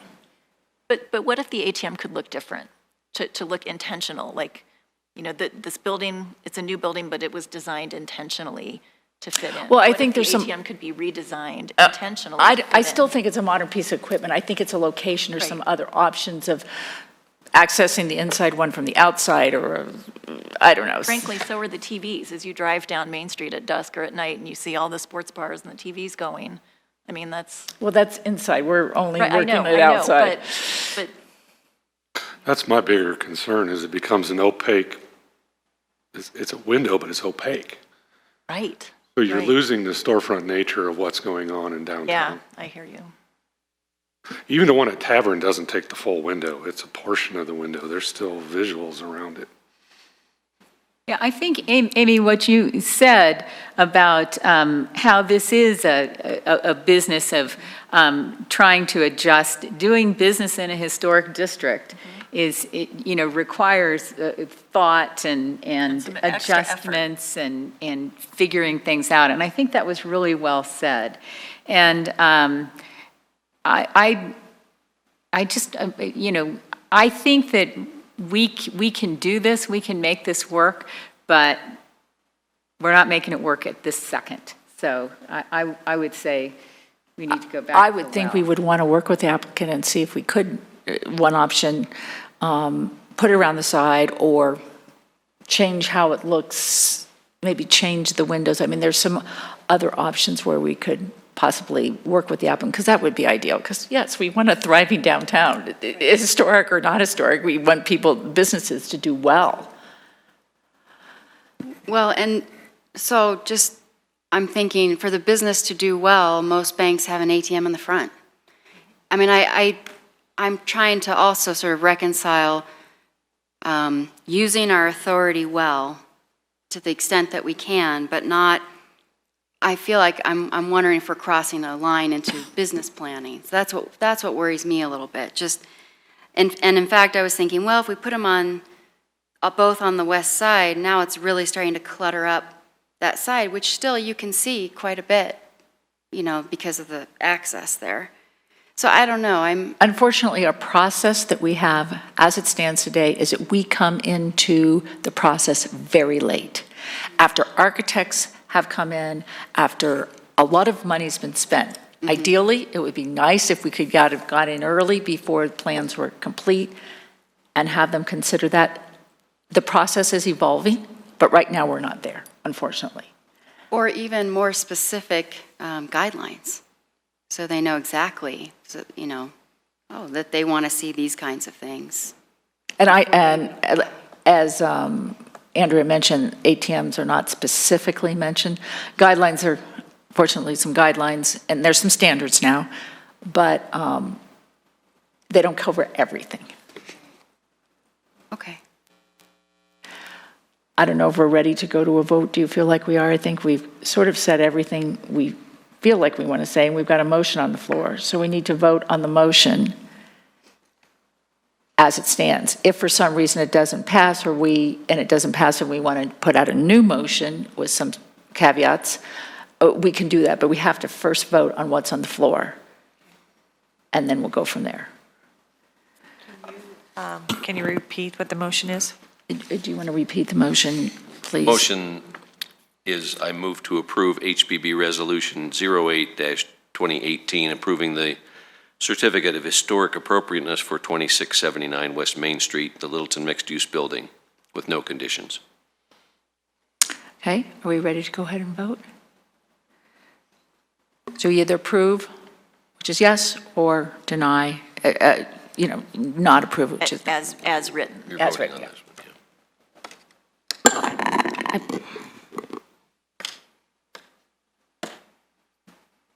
Okay, so that motion did not pass. I'm sorry, I didn't see a vote. Oh, sorry. for Chair Grove. Sorry. Okay, thank you. The motion fails. Okay. All right, so now, we can put another motion out there, and maybe with some conditions, or one option would be to postpone. Could we postpone and see if the applicant wanted to consider some other options? At this point, that motion probably should have come before you denied the motion to approve. I would say that the applicant could come back. We've done that in the past. When you guys have denied a COA, they have come back with adapted plans, but we have to deny it. I would say let's not postpone, because that just delays the Okay. applicant in getting a successful solution. Could we discuss so- doing this with conditions? Yeah. Can we do one with conditions? Can we do a motion with conditions? yes, you could bring back a motion and try again with conditions. What kind of conditions? I will also say that you, it's a little late now, but you could have amended your previous motion and added in conditions and voted on the amendment and then voted on the main motion for future reference. However, we can't discuss it, and that's always difficult. So now You can we've had some discuss the discussion. amendments. Right, so, but now I think we're in a better position to do that. I know it's not exactly, but, so what kind of conditions are you thinking of, Amy? Well, I'd like input from the board, but somehow dressing the machine so it better fits in, dressing the machine and addressing the window, so it better fits in with that facade. Are you thinking we want to say no to the front or yes to the front if there's signage and windows? I'm willing to say yes to the front if the signage and windows are addressed. That's me, I don't know. I agree with Amy. I actually think that if an ATM or ITM is to go in on Main Street, for safety, it really should be on the front. Now, but I think if we could get them to change how that looks, that would be great. But I think we move it to the west side. I don't know if they can do it without really reworking their plan too much, although that's not our problem. But I think as a pedestrian, if I were walking down Main Street, I think I would want the ATM on the front of the building. I'm more of an advocate personally of suggesting it go around the side. I just think it doesn't fit in with the building, with Main Street and the adjacent buildings. I agree. It's a combination of the light and the opaqueness of a storefront window. That's not going to sway me. Well, I can't support here's the another front. thought. If the tavern did go, we denied them, I wasn't on the board then, but we did deny them, and then they went to the city council and they got approval, and they went in, they put in whatever they wanted in, correct? Well, if the ultimate is that we deny them, they go to city council, they get to put in whatever they want, perhaps we come up with a use where it looks better for us, it looks better on the facade of the building, so that we get something that's more historic for us. And the mixed-use people have been very willing to work with us and have worked with us on the building, and that's what we ideally want. If they did go to city council, it's a different city council. They may kick it back or do something. There's still other options that they have. But I'd like your idea of trying to work somehow with the applicant, because city council could deny it too. I mean, we don't know. I would like to, if we're They gonna didn't have- back then, but it's different people. If we're going to have an ATM on the front of the building, then I'd like to have it look more like we'd like it to look like. More intentional. Right. So what are the options for mitigating that look of the opaque window or the photo Well, but still preserving what they need where you can't see through. Like, I one don't know what good option options are. is to deny it. And then, because of this discussion here, the applicant would know our concerns, and they could reapply, correct? Yes. But to her point of, if we try to find a creative solution, I can't imagine what a creative solution would be, and I'm wondering if you guys have seen a creative solution. They'll that come up with it. mitigates- It's up to the applicant to come up with They- a solution. they will come We're up- not designing the building. Right. Yeah, I just wondered if there even is a possibility. They'll come up with what they feel is appropriate based on our discussion. Okay. And then would that mean they'd have to come back and present again? Yeah. Okay. And they may come back with minor adjustments, or they may come back with major adjustments, but they've heard all of this. There's a record of it if they ever want to go back and hear. So my suggestion, because we're not unanimous and we do want to work with the applicant and we do want them to thrive and do well in our community, that maybe we go ahead and deny it. We don't have to, I'm just throwing this out as an idea. Deny it and see what they can come back with and what modifications might be better suited. Or can we approve it with conditions that they come back with or is it better to deny? The issue with conditions is you won't see the final solution. Oh, okay, I didn't know that. Okay.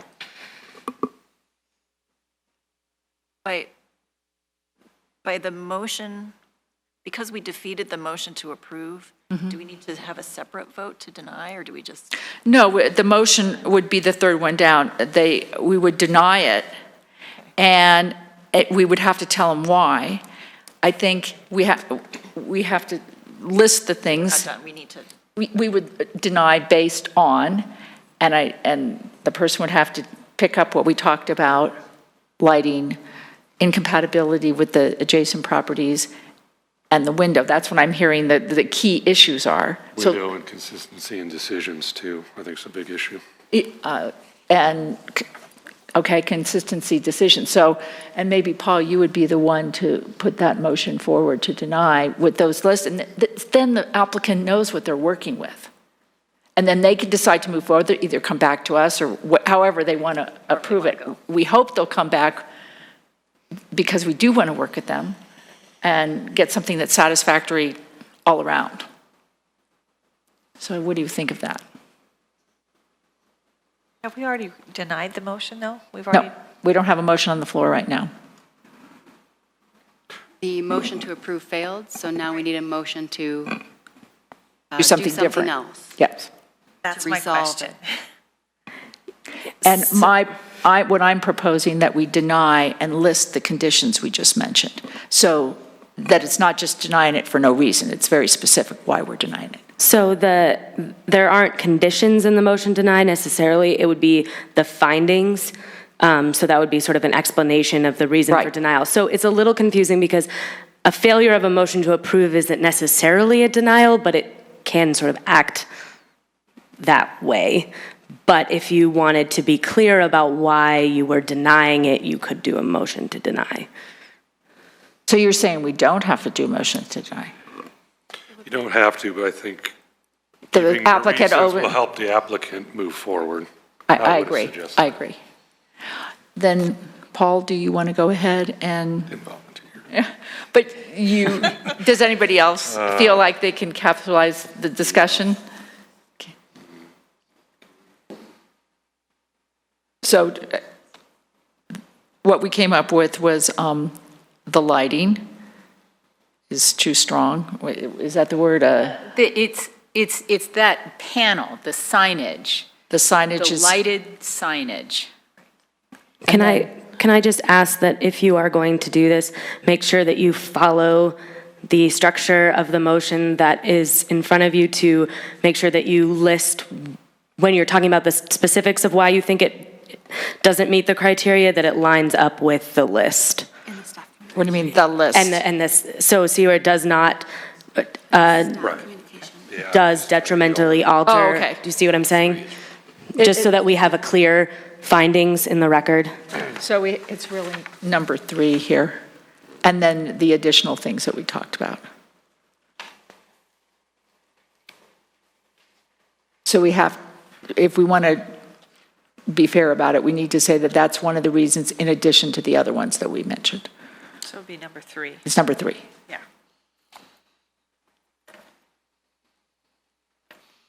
I put Paul on the spot here.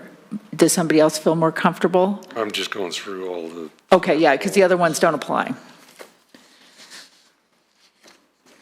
Oh, excuse me. Number 4. It's number 4, sorry, is not visually compatible with the development on adjacent properties.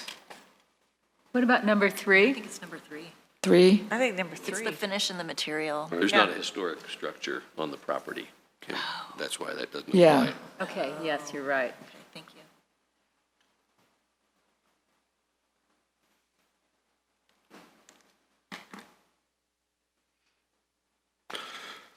okay, let's see if we get this right. Motion to deny. I move to deny the HPP Resolution 08-2018 concerning certificate appropriateness for 2679 West Main Street, the Littleton Mixed-Use Building. The foregoing denial is based on the findings that the proposed work does not detrimentally alter, destroy, or adversely affect architectural landscape features which contributes to the original historic designation. It is in conformance with Littleton design standards and guidelines which do not address ATMs. Is visually compatible with, or number 3 does not apply, and is not visually compatible with development on adjacent properties for the following reasons. 1, previous decision did not allow an ITM on the front facade of Main Street. 2, there's concern over making the front windows on Main Street opaque.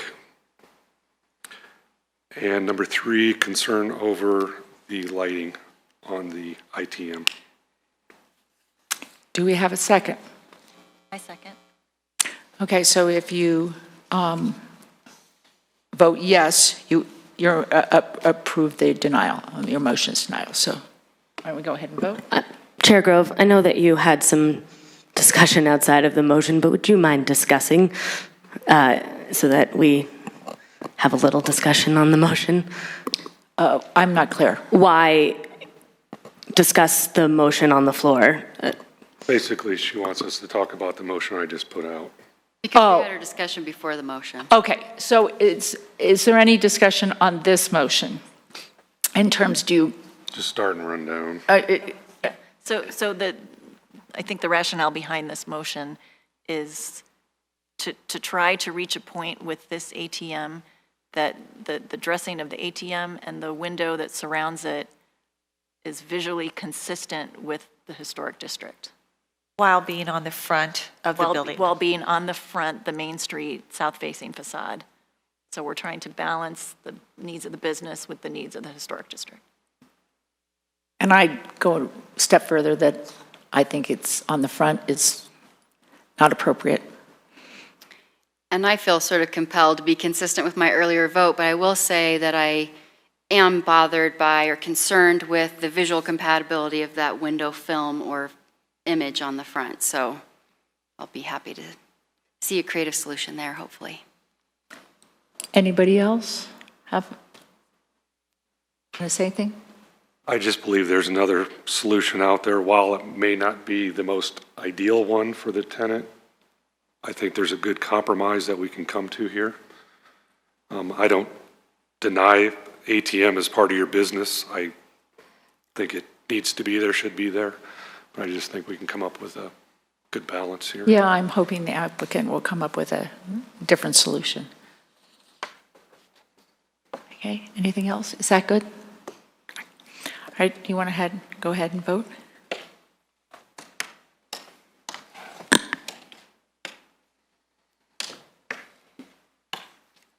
Okay, motion carries. The motion carries. Thank you. Okay. Do you have any, the next item on the agenda is any, and please feel free, anybody that's not interested in the remaining agenda to leave.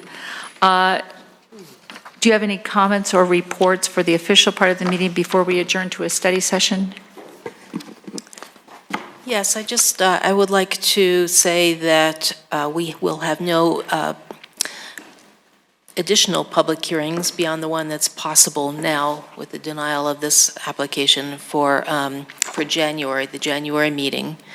And I did want to just point out that both January and February are the months where we have the meeting on Wednesdays due to the Monday holidays, and that we are looking at having a study session on the grant program, and I will have an email out to you.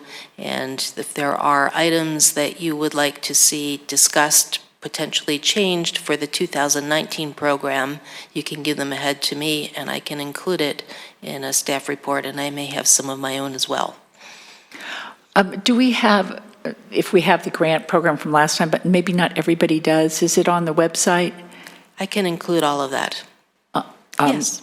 Can you send that out to everyone? Yeah, That would sure. be wonderful. So Yeah. we have the most current version Yes. to look at. The other item that I have is that, and I think some of you know this already, but that the Littleton Boulevard Modernism Study has been scheduled for a city council study session now on January the 8th. And this would be wonderful if we would have a showing from the Preservation Board to attend that meeting,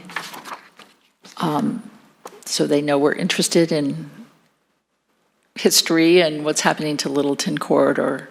Yes, and so we have, as you know, we have an outreach committee, 2 members of the HP board, and that's Kim and Amy, and the third member is Rick Cronenberger from HLI.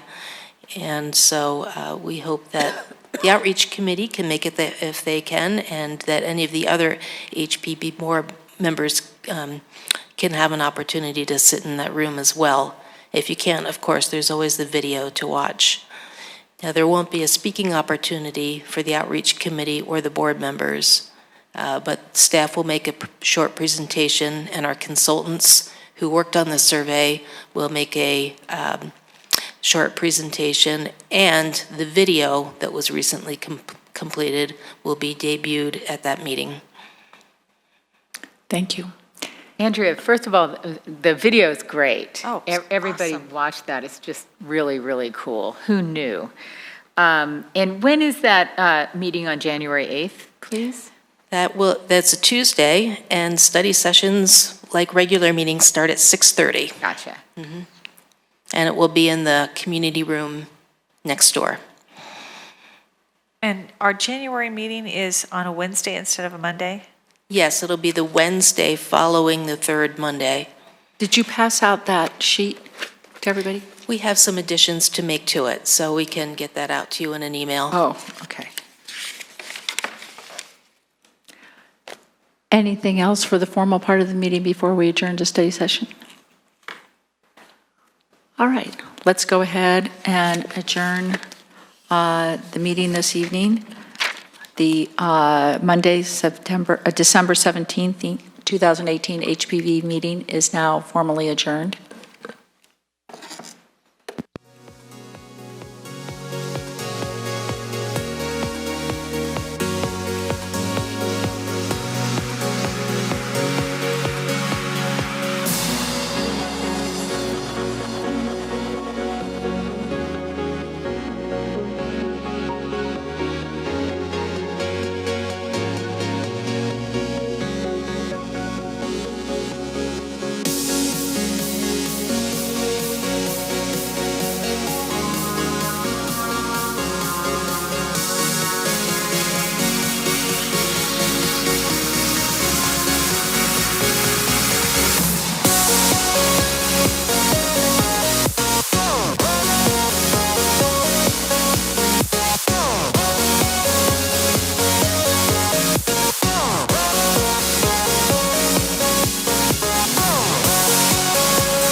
This study session, we kind of wanted to go over our projects and things we're working on, upcoming events. And probably the easiest thing to do is to start at the top of the work plan and talk about promoting participation in the Main Street Historic District. A couple years ago, we had a campaign to try to get more property owners in the district. Right now, we have a majority. We have over 60% of the properties in the district. There's about 36 properties that are not in the district, represented by only 11 property owners. There's probably some options to get more property owners in the district. And in a meeting that we had with staff before this meeting, I suggested that Andrea put together a letter to those 11 property owners, which may have changed since the last time we did this, to see if we can get more properties in the district. And sometimes in the past, when we try to edit a letter as a large group, it gets very tedious. So Andrew was going to do that letter and then pass it out to, is there anybody that would be interested in editing it? She collect all the notes and suggestions and then put them together as opposed to doing it as a group. And I'm hoping that Tim, that you will volunteer because of your writing ability to edit that letter if you have time. You know, I don't really see a need for me to edit the letter or anyone, because I think, you know, Andrea is a good writer as well. Okay, I'd like to look at it. Sure. Anyone else? Anyone else? Okay. I have a question just about, we have 11 property owners that we would be speaking with. Do we know how many of them are local versus out-of-town owners? I think they're all local, unless the Randalls are they still in Tabernacle? Yes, as far as I know. Randalls are. Well, the one is, it's actually a group of 5 siblings, and I believe one lives locally. Is that Jack Randall? Jack Randall, I believe, lives locally, and then brother is in Tabernash, and then there are 3 other siblings, 1 or 2 of whom live on the East Coast. And Jack Randall has been ill, is that right? Is he better? That's my understanding, yeah. I haven't seen him for a while. I thought he was ill. Yeah, and most everybody else is local or, you know, like Greenwood Village. Yeah, but local. I think one thing is, I have not looked at the property ownership in a while. It's possible that some of those properties turned over. We don't necessarily hear about that until we don't know about it until we actually look it up or they call us because they want to change something. So there might be more interest. So that's just a project staff is going to work on. Littleton Corridor, I think we've got that covered. Andrea addressed that. Well, I do have a couple of other things. Okay.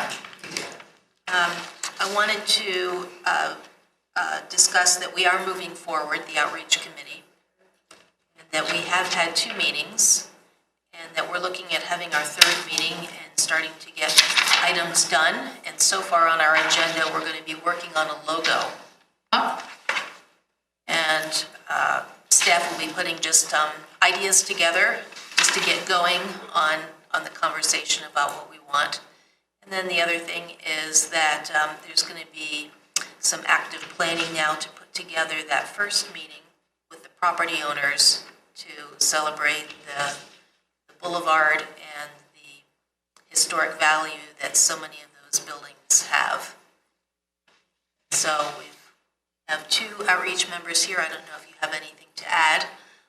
Well, a couple of things, actually. One is our top strategy is trying to get some friendlies, get some early wins, get some of those buildings landmarked.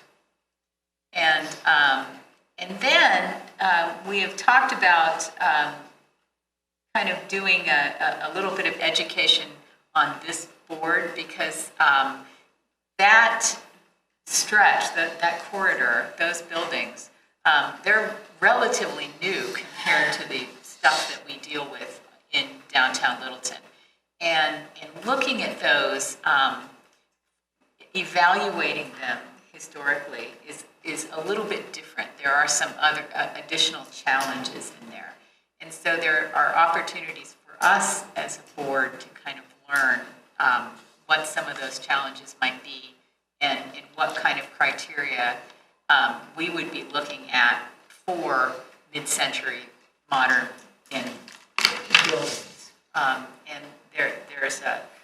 that's an opportunity we've talked about to do a little bit of education on this board so that we're very familiar with those kinds of things when you think about landmarking.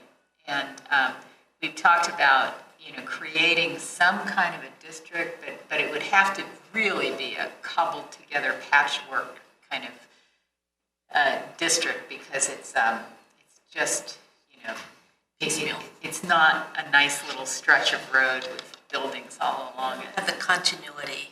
Yeah. And that was reflected in the recommendations from our consultants who put the survey together as well.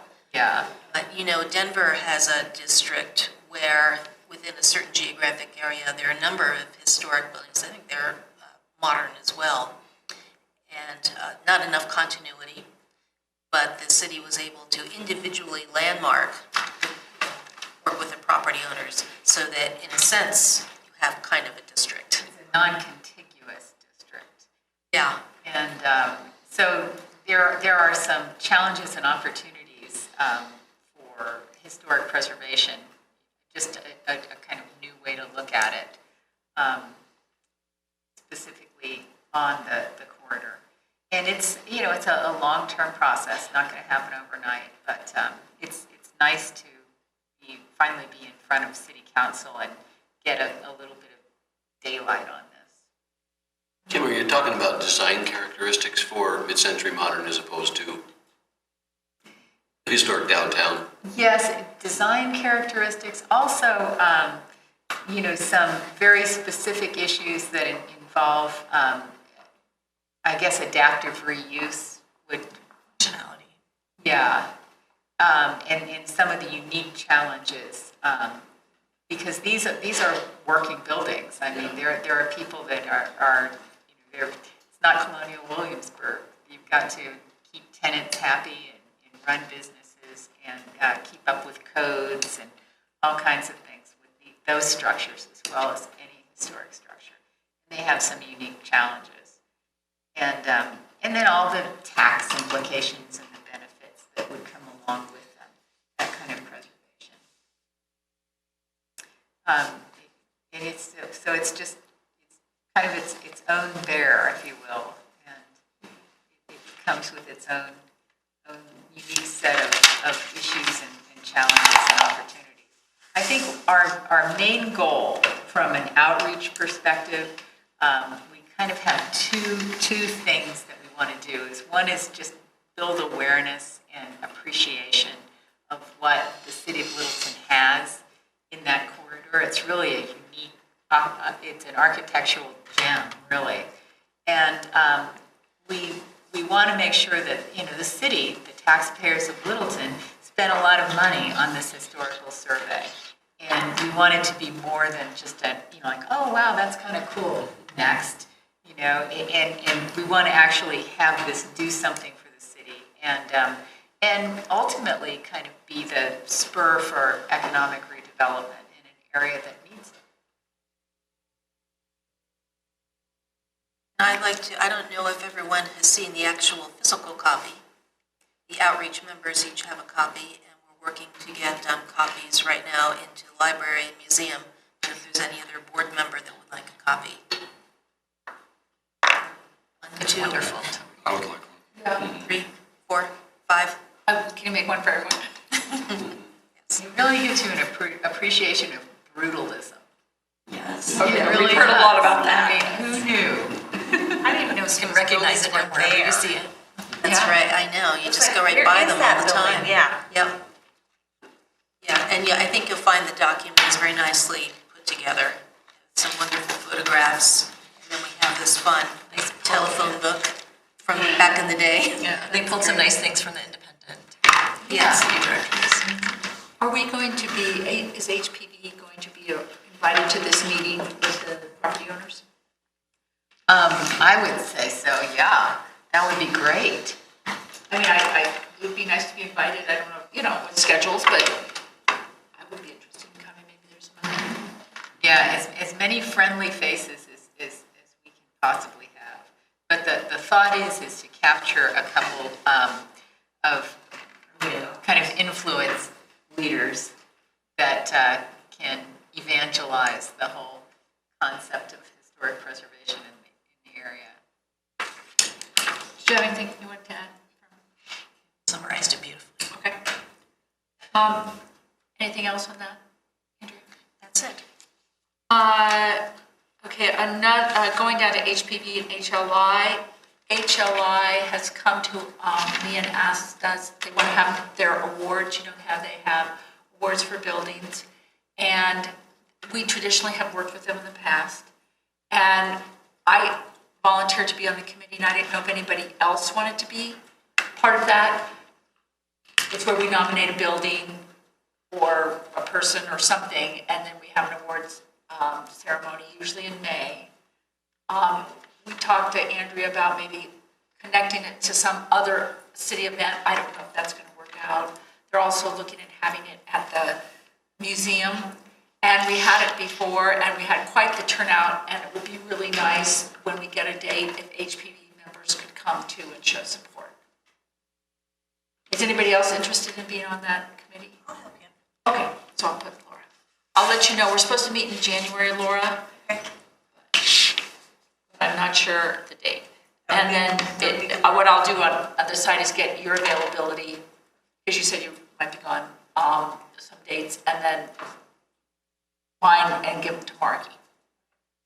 So, awards. Skipping down to outreach. Mike and I met with 3 HLI people about Western Welcome, and we felt that we either really had to take it up a level and get more people to come to our booth, or not do it. And we opted not to do it for a couple of reasons. First of all, it's very hard at that time of year to get people to be on the booth. You only get it part of the day, which is not really what we're supposed to be doing. It's hard to get people to move the booth. A lot of time and effort to get this additional stuff and get additional things for the booth. And it's a very diluted market. It's not just Littleton people that come to Western Welcome. So what we thought is to continue our hoodlum outreach. And if the meeting notice is coming around for what you signed up for, it's on that green sheet if you can't go. And if you do go and you will be there and want to speak, I just need to get us on the agenda.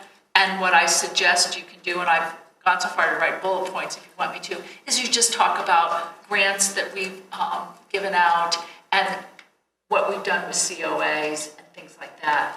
The thing about it is you don't want to repeat, say the same thing in January, February. So you just need to know, just let me know what you're going to say, or I can give you bullets, and so that the person that goes in February doesn't say the same thing. So just beware. So anyhow, what we thought instead of Western Welcome, the thought was maybe make a more concerted effort for the meet and greets. And Kim has been going, and I know sometimes you get busy, so if you're not going, maybe we can get a sign-up sheet for that so that other people can go and it's not all on you. Let's go. Well, I think they're great, and it's a lot of people come out, and they're in different parts of the city, and it's really nice to get out and kind of affect different parts of the city, and it's reaching a different audience.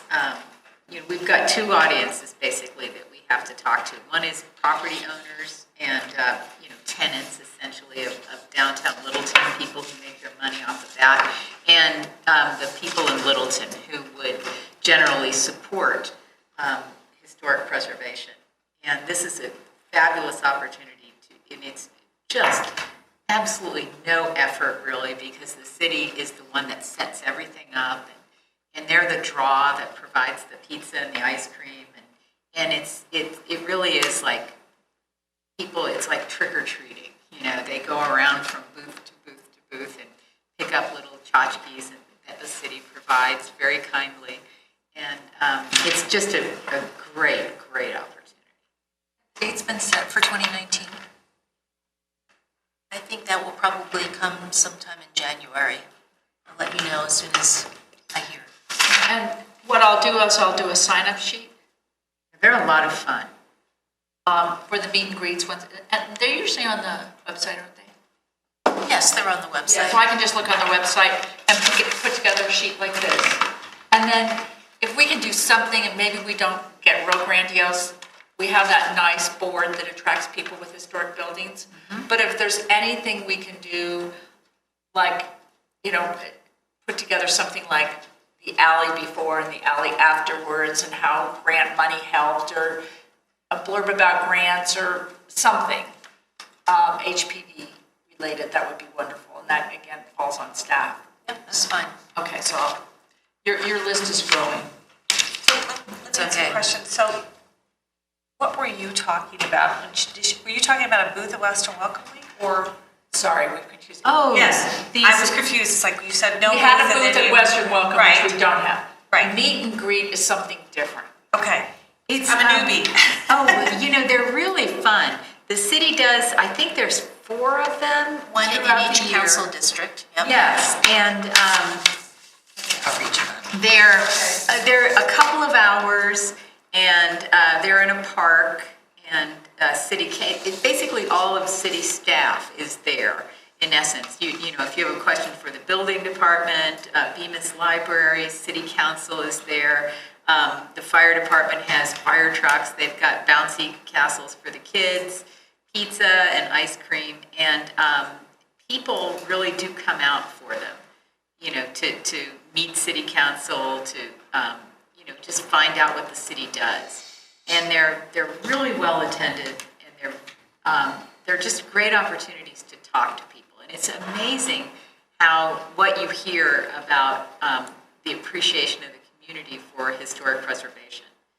People really do notice, and they really appreciate our downtown and things along those lines. So HPV means a booth that usually? Yeah, we combine it with something else. It's kind of like this, and there's a table for historic preservation, and there may be another table for something else. The boards and commissions. Yeah, and then city council members are mingling, and then they have like the bouncy castle and the pizza and all that stuff. And the awesome thing is, like with Western Welcome Week, we have to set up the table, and we have to set up the little tent, and we have to set up everything.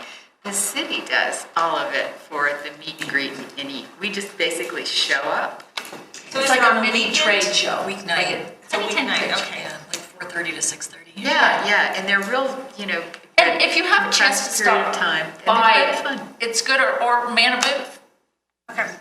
So it's well worth it. I'm at all of them too. So that's just one thing, and as long as you agree, we kind of made the decision with HLI, but unless somebody wants to stand there all day and put up the booth and upgrade the booth, I think we'll just kind of leave. Andy and I did a shift last year, and we just chit-chatted up a storm with each other. Not to Well, I anybody's talked to a topic lot of box. people, but there's nothing to bring them over. We had, a couple Yeah. brochures. Yeah, that's kind of not what the purpose is. But we'll still do the tours during Western Welcome, Do you want to talk about the tours? if you like. Yeah, why don't you talk the tours? So we do the tours the first Friday of each month, beginning May, going through, this last year we did them 5 times. We did them in September as well. Just prior to the HLI, the downtown thing that they do. Scavenger. Scavenger hunt, thank you.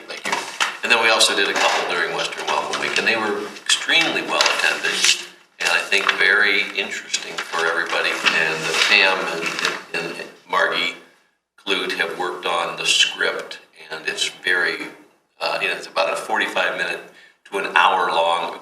Sometimes they go a lot longer because people have so many questions.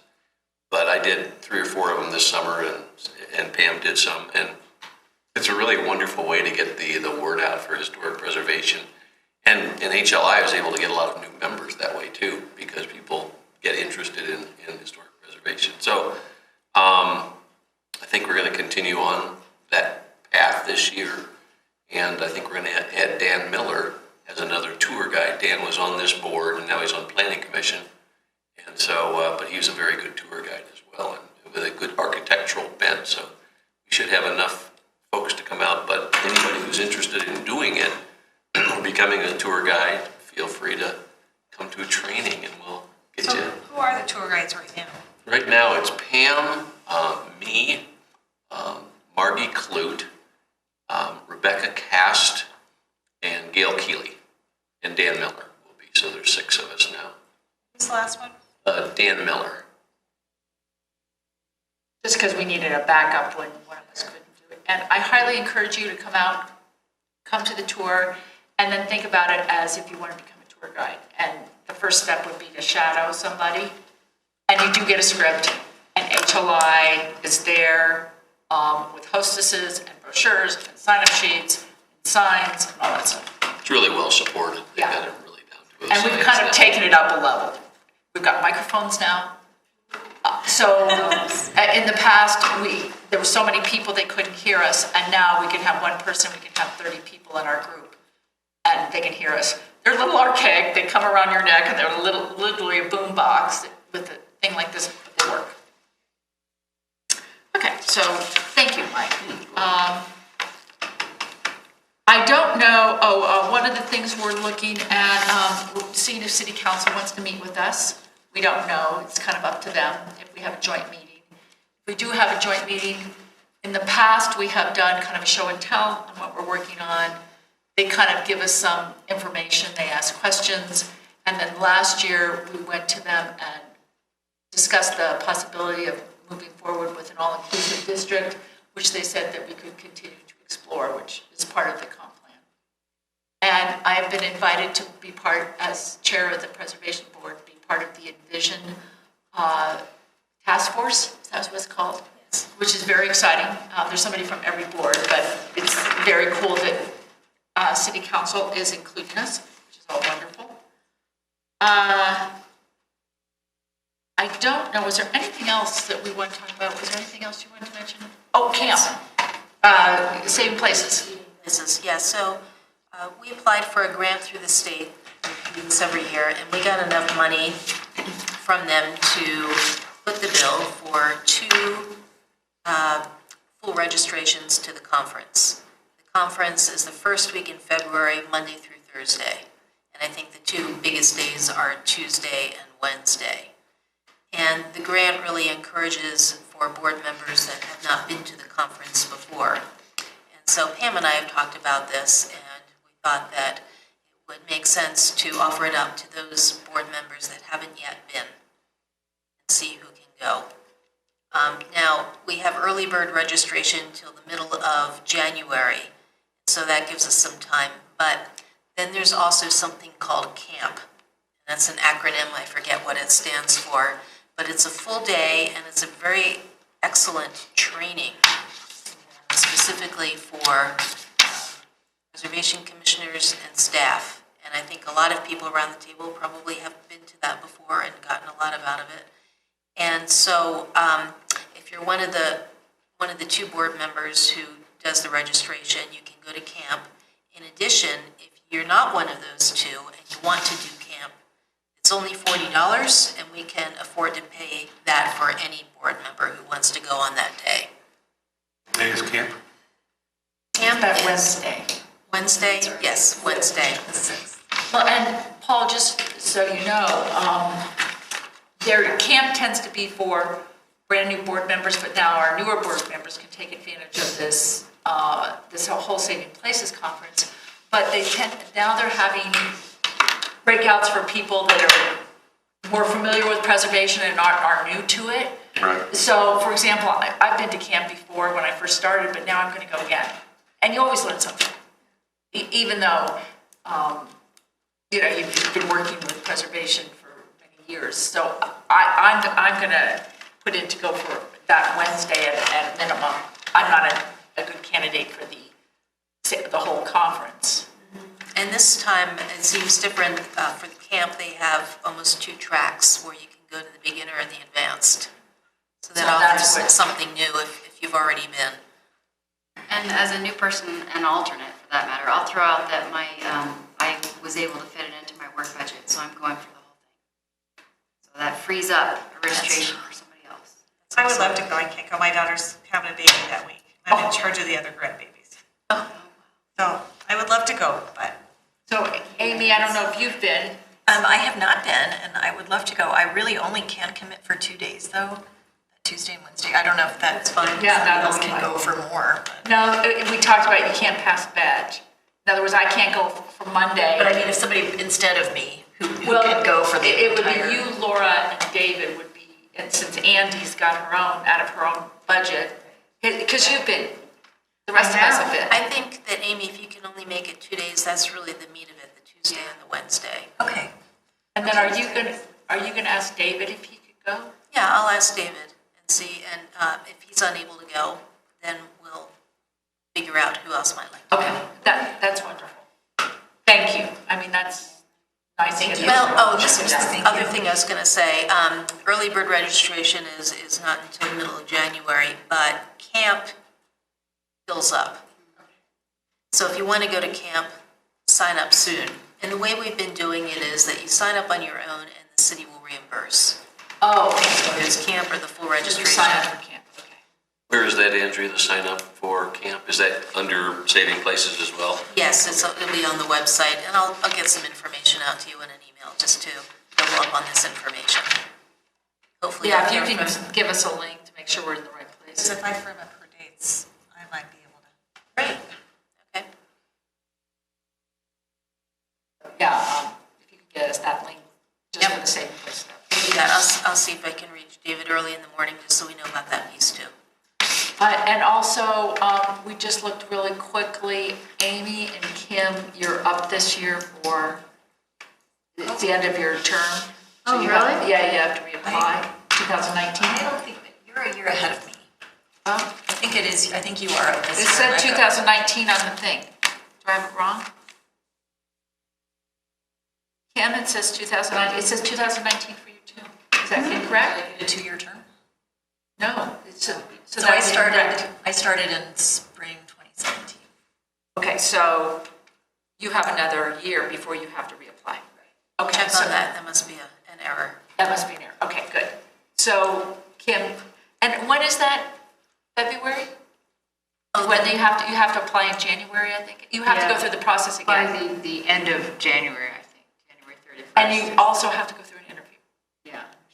Yeah, so, and just in case I was out of town for work, they did accommodate me for a phone interview. It's not easy, but if for some reason something's crazy, they will accommodate you. Anything else that we want to discuss? It's been a long evening and I don't want to spend time, I just wanted to kind of review some of these You and I projects. are term limited. When does that come up? I have another year. Your term limited, I think, this spring. Yeah. Is that right? I thought we were the same year. No, because you moved on before I did. I was still an alternate. You came on at the So same you said time. spring then? Yeah, so you're up, it says your term expires in 2019. Mine is 2020. So your last board meeting would be March. Mine is a year from March. And I'm terminated. Anything else? Oh, another idea. One of the things we had talked about doing, Mike and I had talked about having some sort of social, just to get to know board members on a more personal level. We would not conduct meetings. One option may be, I don't know what's going to happen if we're going to get another COA next meeting. I don't know, that's kind of quick, so I don't know that. Well, I'm thinking it might be the bank people. If the bank people might come back. If they're going to come back, they'll probably want to do it as fast as they can. Okay, so then it won't work. So we thought we would talk about the grant program next time. Andrew will send out the grant program. We can all look it over and make suggestions. And if that is a short meeting, we thought maybe we could go out to dinner afterwards. If it's a longer meeting, I don't know that we can do that. I mean, we can still go out afterwards in a more social setting if you want to spend time. And maybe not dinner, because by that time it could be too late. So, just something to think about if we have, not a long meeting, if you can accommodate that, just to get to know, like I say, no business, just for informal. All right, and that's, our first meeting's Wednesday, 23rd. It says the 24th here, is that wrong? January 24th? Wednesday after the third Monday. What is that? So the 23rd. Does it say the 24th on there? It says the 24th here. It says Wednesday the 24th, so is Wednesday the 23rd? I don't have a calendar. It's January, correct? Yeah. What's January? It's the 23rd. Yeah, it's the 23rd. Okay, so maybe you'll change that when you send it out, if that's correct. 23rd is a Wednesday. Yes, that's us. What's January? All the meetings are on Mondays. Because of the holiday. In January and February, it always messes people up. It goes to Wednesday. Last year, we went to Thursday. It really messed up. Somebody was using the room or something. So is it the 23rd? It's the 23rd, yes. Okay, 23rd. And Andrew will send out the list. I guess this is a draft. Yes. And she'll send out the final one. All right. Oh, I guess I have just one more final thing. If you think you can't make it to the meeting, just let me know, or Denise know. So I think from now on, I'll just be talking about what we're going to be doing for the next meeting and letting people know if we have a public hearing coming up. Usually we'll know, this time we don't because we have the ongoing bank people who want to come back. So that we can know, yeah, because since we didn't have the quorum last time, I just want to be cognizant of. That was crazy. It was me and Laura. It was a fluke. That hasn't happened in years. I've never known it happen, and I've been around for a long time. That we didn't have a quorum. Oh, last 13. It was Laura and I, and we couldn't even have a meeting. I got wrapped up at work. Yeah, so, we didn't know. So whatever. We just want to make sure that they know. Anything else? On that note, I missed November 7th, the Hoodlum meeting, totally spaced it and realized it just recently. So I want to make sure I put January 2nd on my calendar. And I would love some speaking points from you since I have not ever been. Oh, okay. I want to make sure I try my best to represent. I think I'm the only one signed up for that one too, so just to be sure that Okay, and that is the January 2nd one. Okay, so you need something sooner rather than later. I mean, I would appreciate anything anyone's willing to. Can you tell us what goes on at those meetings? They're kind of interesting. Hoodlum, it's oversimplification, but they do events to build businesses. There's business owners there. And they have a series of events throughout the year. But they like to tell everybody what's going on, and they have a formal program where people make announcements on what's coming up or what they need help on or whatever. Then people will have informal meetings, maybe talk about their business. And then we're the only commission, I think, that comes. Council comes. Council comes, and sometimes they have questions and council will pop up with answers. And it's a fun way to know what's going on in the community as an HPB member, but personally, there's things that you might want to attend or certain businesses that you may want to use or of interest to you for whatever, for your own business or for your own personal whatever. And they last an hour. They're very good. They start at 8 on time, and you're out of there by 8:45. So is there an agenda where then she would actually speak, or does she just have bullet points if questions are asked? No, if I like us to be put on the agenda, Greg will call on you. And if for some reason he doesn't call you, Greg Rinke is the chair and president of the group. If for some reason he doesn't call on you, you can just raise your hand and say, I'm a member of the HPB, and I'd like to tell you about some of the certificates of appropriateness we've approved, and some of the grant money and where it's going. Okay. Meetings are pretty informal. Yeah. Generally local business owners. It's just Good group of people. interesting. Mini chamber of commerce. It's kind of fun meetings, actually. Very fun. And A little self-promotion. we started outreach, I don't know, a couple years ago, trying to get people to understand who we are and what we do, because sometimes it can be perceived as very rule-oriented and not as community-friendly as we feel we are. And being able to have more feedback from the community, having them more aware of what we do and how we help the community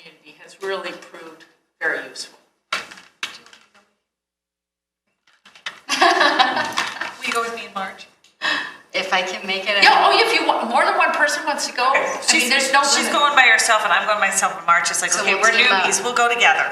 Okay. And I don't think I can go, or else I would go. But thank you. And just please let me know if you can't go so we can get some place. Anything else? Thank you for staying and thank you for all your volunteer work and participation. And we will go ahead and adjourn the study session for HPV for December 17th. Thank you.